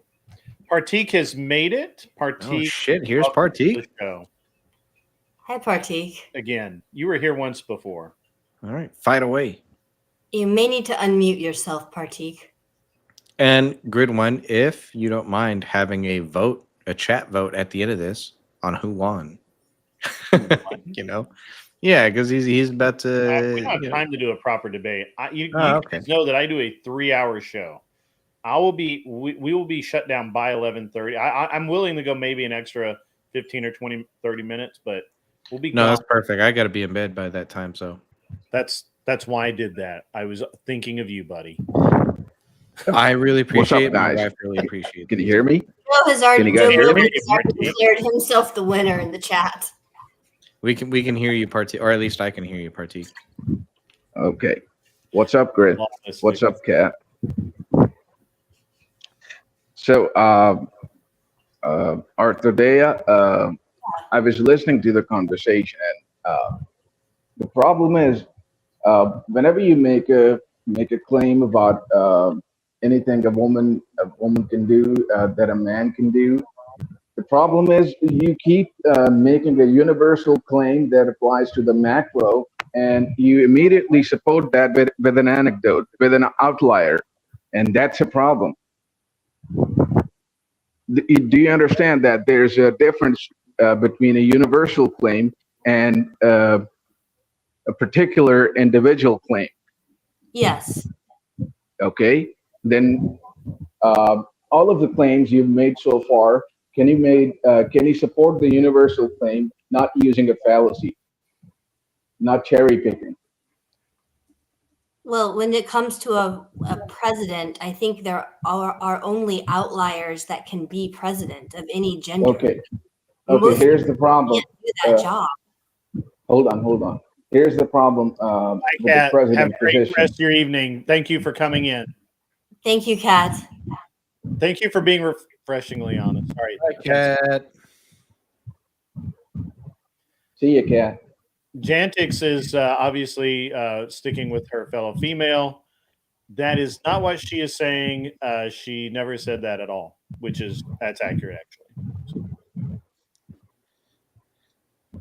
Yeah, I think if I may interject just a little bit, I think what she was saying was if you looked at the two bell curves of the men and the women, she was saying there are still some genius women who kind of fall into the line that may be president and actually do a good job, and that's what she was pointing to. So it is a possibility, is all I'm saying. So as an example, if you take, let's pretend that the police force actually has equal standards, which they don't. There's going to be most men that can meet those standards, and there's going to be a tiny % of women that can meet those standards. And so those women are outliers from most women. But if they can, on their merit, I think they should be allowed to do that job. Sure. Now, here's the problem with that. Now, I'm almost certain I can say if the standards were not lowered for women and there was the same standard for the selection process, I'm pretty certain there won't be more than a dozen female police officers across the country. Not more than a dozen, maybe a few dozen. That's it. I agree. I think when you look at the example of the Marines, where the standards Then really start to matter, Then no what woman would- has been able to make it all the way through basic training and become an actual Yeah. serving Marine, right? Yeah. So Then when it comes what? to physical capabilities, men absolutely have the edge, and the Sure, Marines sure, are sure. Hold on, extremely hold on, hold on. top end of that, and women have on the bell curve have not been able to meet that Hold on. same physical Hold on, standard. I get it. I get it. Hold on. So what I'm saying is, if there are only going to be a dozen female police officers across the country, what's the point to even have them as in the police force? Because still, I can guarantee you that even if they get selected, still there's going to be a man out there that's going to be able to do the job better than them. And That's any the job problem. any job In- that you give me that requires physical strength, men will always Yeah. have an edge. Even okay.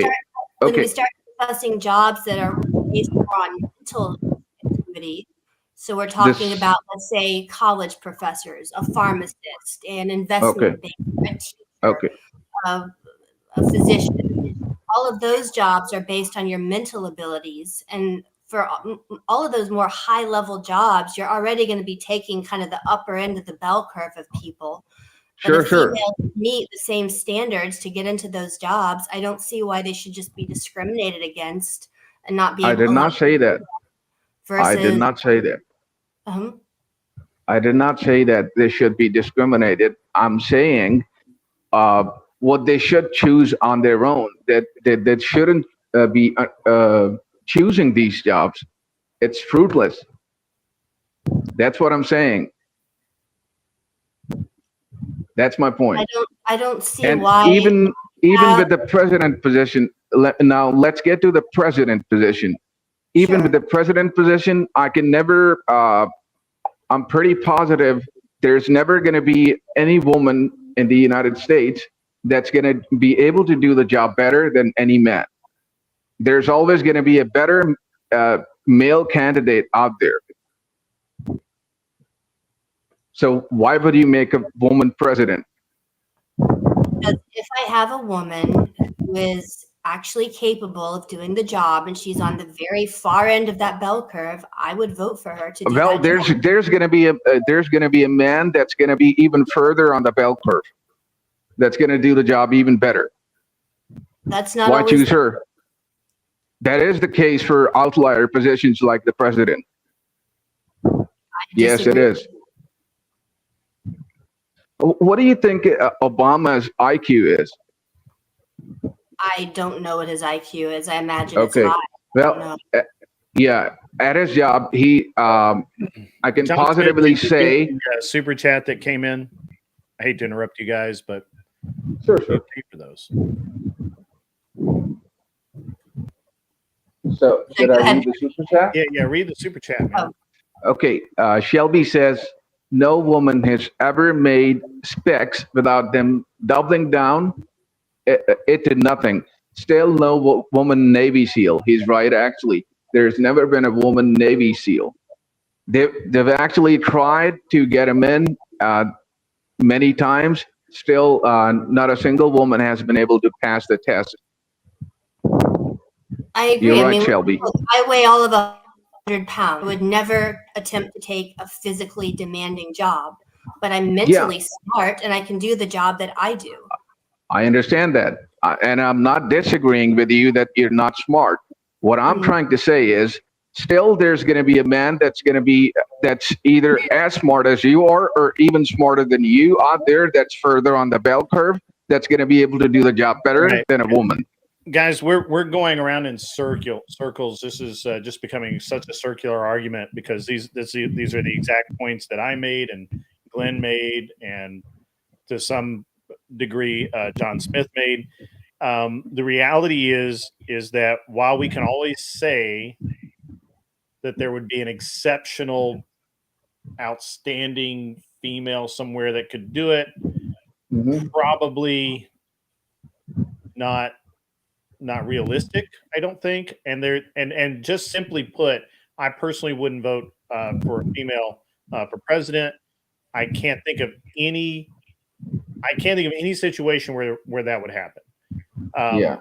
Sorry, it's just not gonna. That's just the way it is. Yeah. You also have to take kind of who's available as well. I mean, when you look at the list of primary candidates every 4 years, a lot of them are really not the top people in the whole party that you would prefer to be running. Sure. The thing is that's actually another point that I'll address in another. Maybe I'll address that tomorrow night. Our election system is so broken that we're not getting the candidates that we want. We're getting the candidates that we're given, and that's a problem. That's a whole other dynamic. Right now, I'm simply saying that there's no situation in which I can think of where I would vote for a female president. It just wouldn't happen. Now, guys, it's right at 11 o'clock. We have about 9 minutes left. If you guys want to say some final words, or you can just buzz off. Either way, it's not going to hurt my feelings. I'm going to send everybody over to, once we wrap the show, I'm going to send everybody over to Verbal Combat, where you can debate more, probably just not about this specific subject. Tomorrow night, I will be a chill stream. I will tomorrow. I will continue to some degree this topic because I honestly did not expect to spend quite so much time on the female president or female in politics subject. It was a really good one. Joe Mobley may be able to come up tomorrow night. We will see if that's possible, and we'll set up a debate between Joe and Arthur Daya. In the meantime, please, if you have closing comments, throw them out there. If not, I'll wrap it up when you guys are done. Mhm. Ladies Okay, first. so yeah, sure. That privilege again.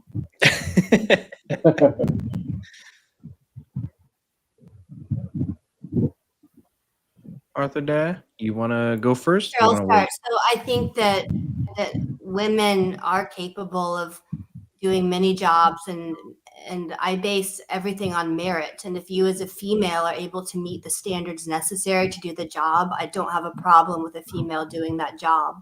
And if I were given the choice between, let's say, a female Trump versus a male Kamala Harris, you better believe I'd be voting for the female Trump, because I would want what's best for our country. And so in the same way, if I'm looking at who I want to be my realtor, a teacher of my child, in a business, any sphere of life, I want the best person possible. And I really don't care if they're male or female or what race they are, for that matter. Okay.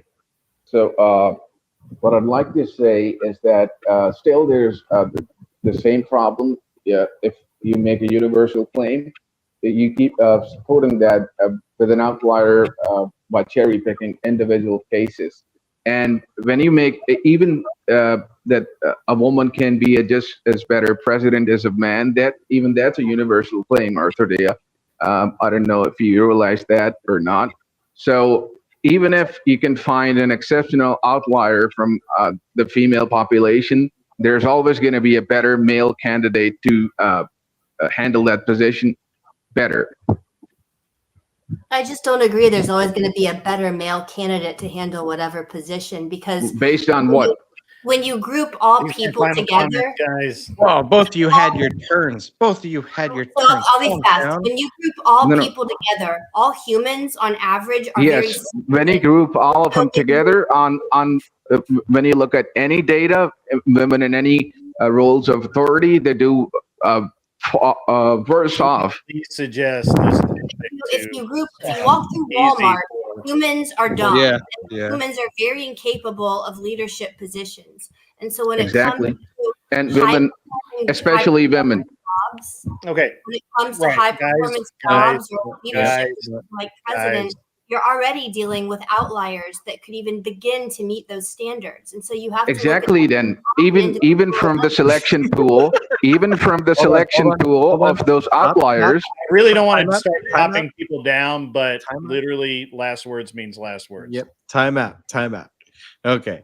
$10 comes in from Sirius Shelby. Save this for tomorrow. Arthur Die and partake. Yeah. Actually, go fight it out on Verbal Combat. Speakeasy would love this one. Yeah, put them both on Verbal Combat. Suggest that.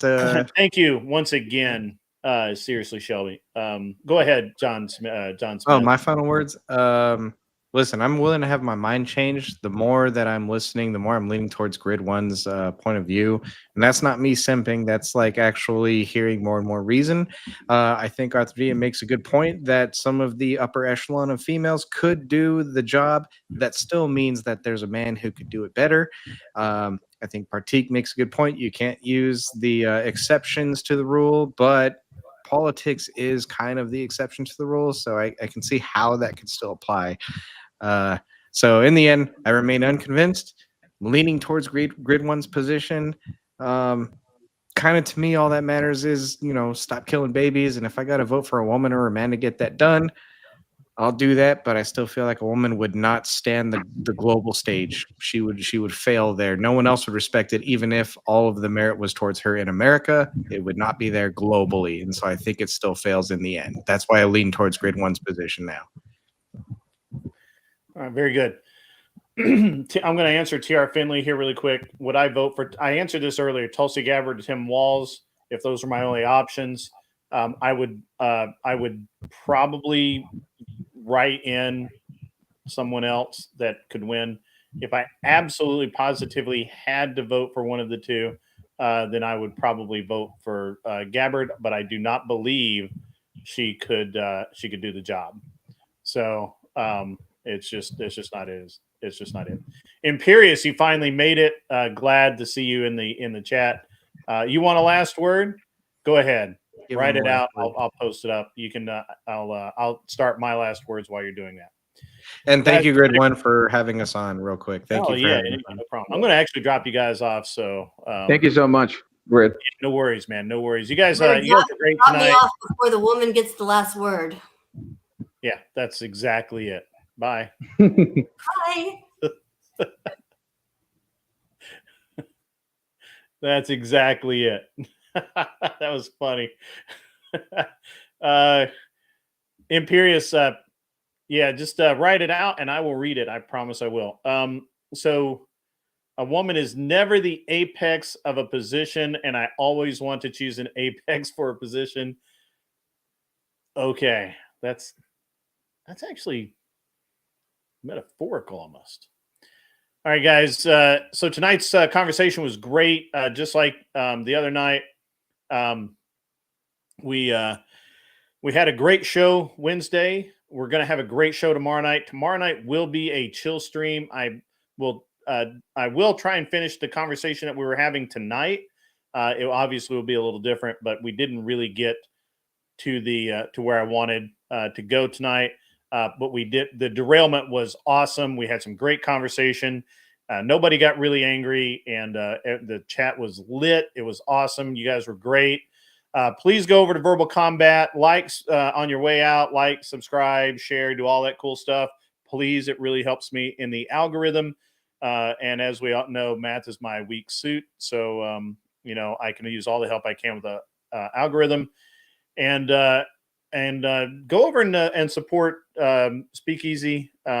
Unfortunately, and we'll hopefully he will have a good show tonight as well. It's unfortunate. I think Glenn or somebody would have been. I would have rather. I think it's. I've sent to Speakeasy a couple of times. I'd like to have done it with Glenn, but unfortunately, he's just not. He's not up yet. So anyway. You're too much. You're too mean for Verbal Combat. Yeah, I get that a lot too. Joe Mobley, great to have him on. I really like the format of the shows that we've evolved into, and you guys have a great rest of your night. And I'm gonna go to bed. You guys, get off my lawn. We'll see you guys. Enjoy Verbal Combat.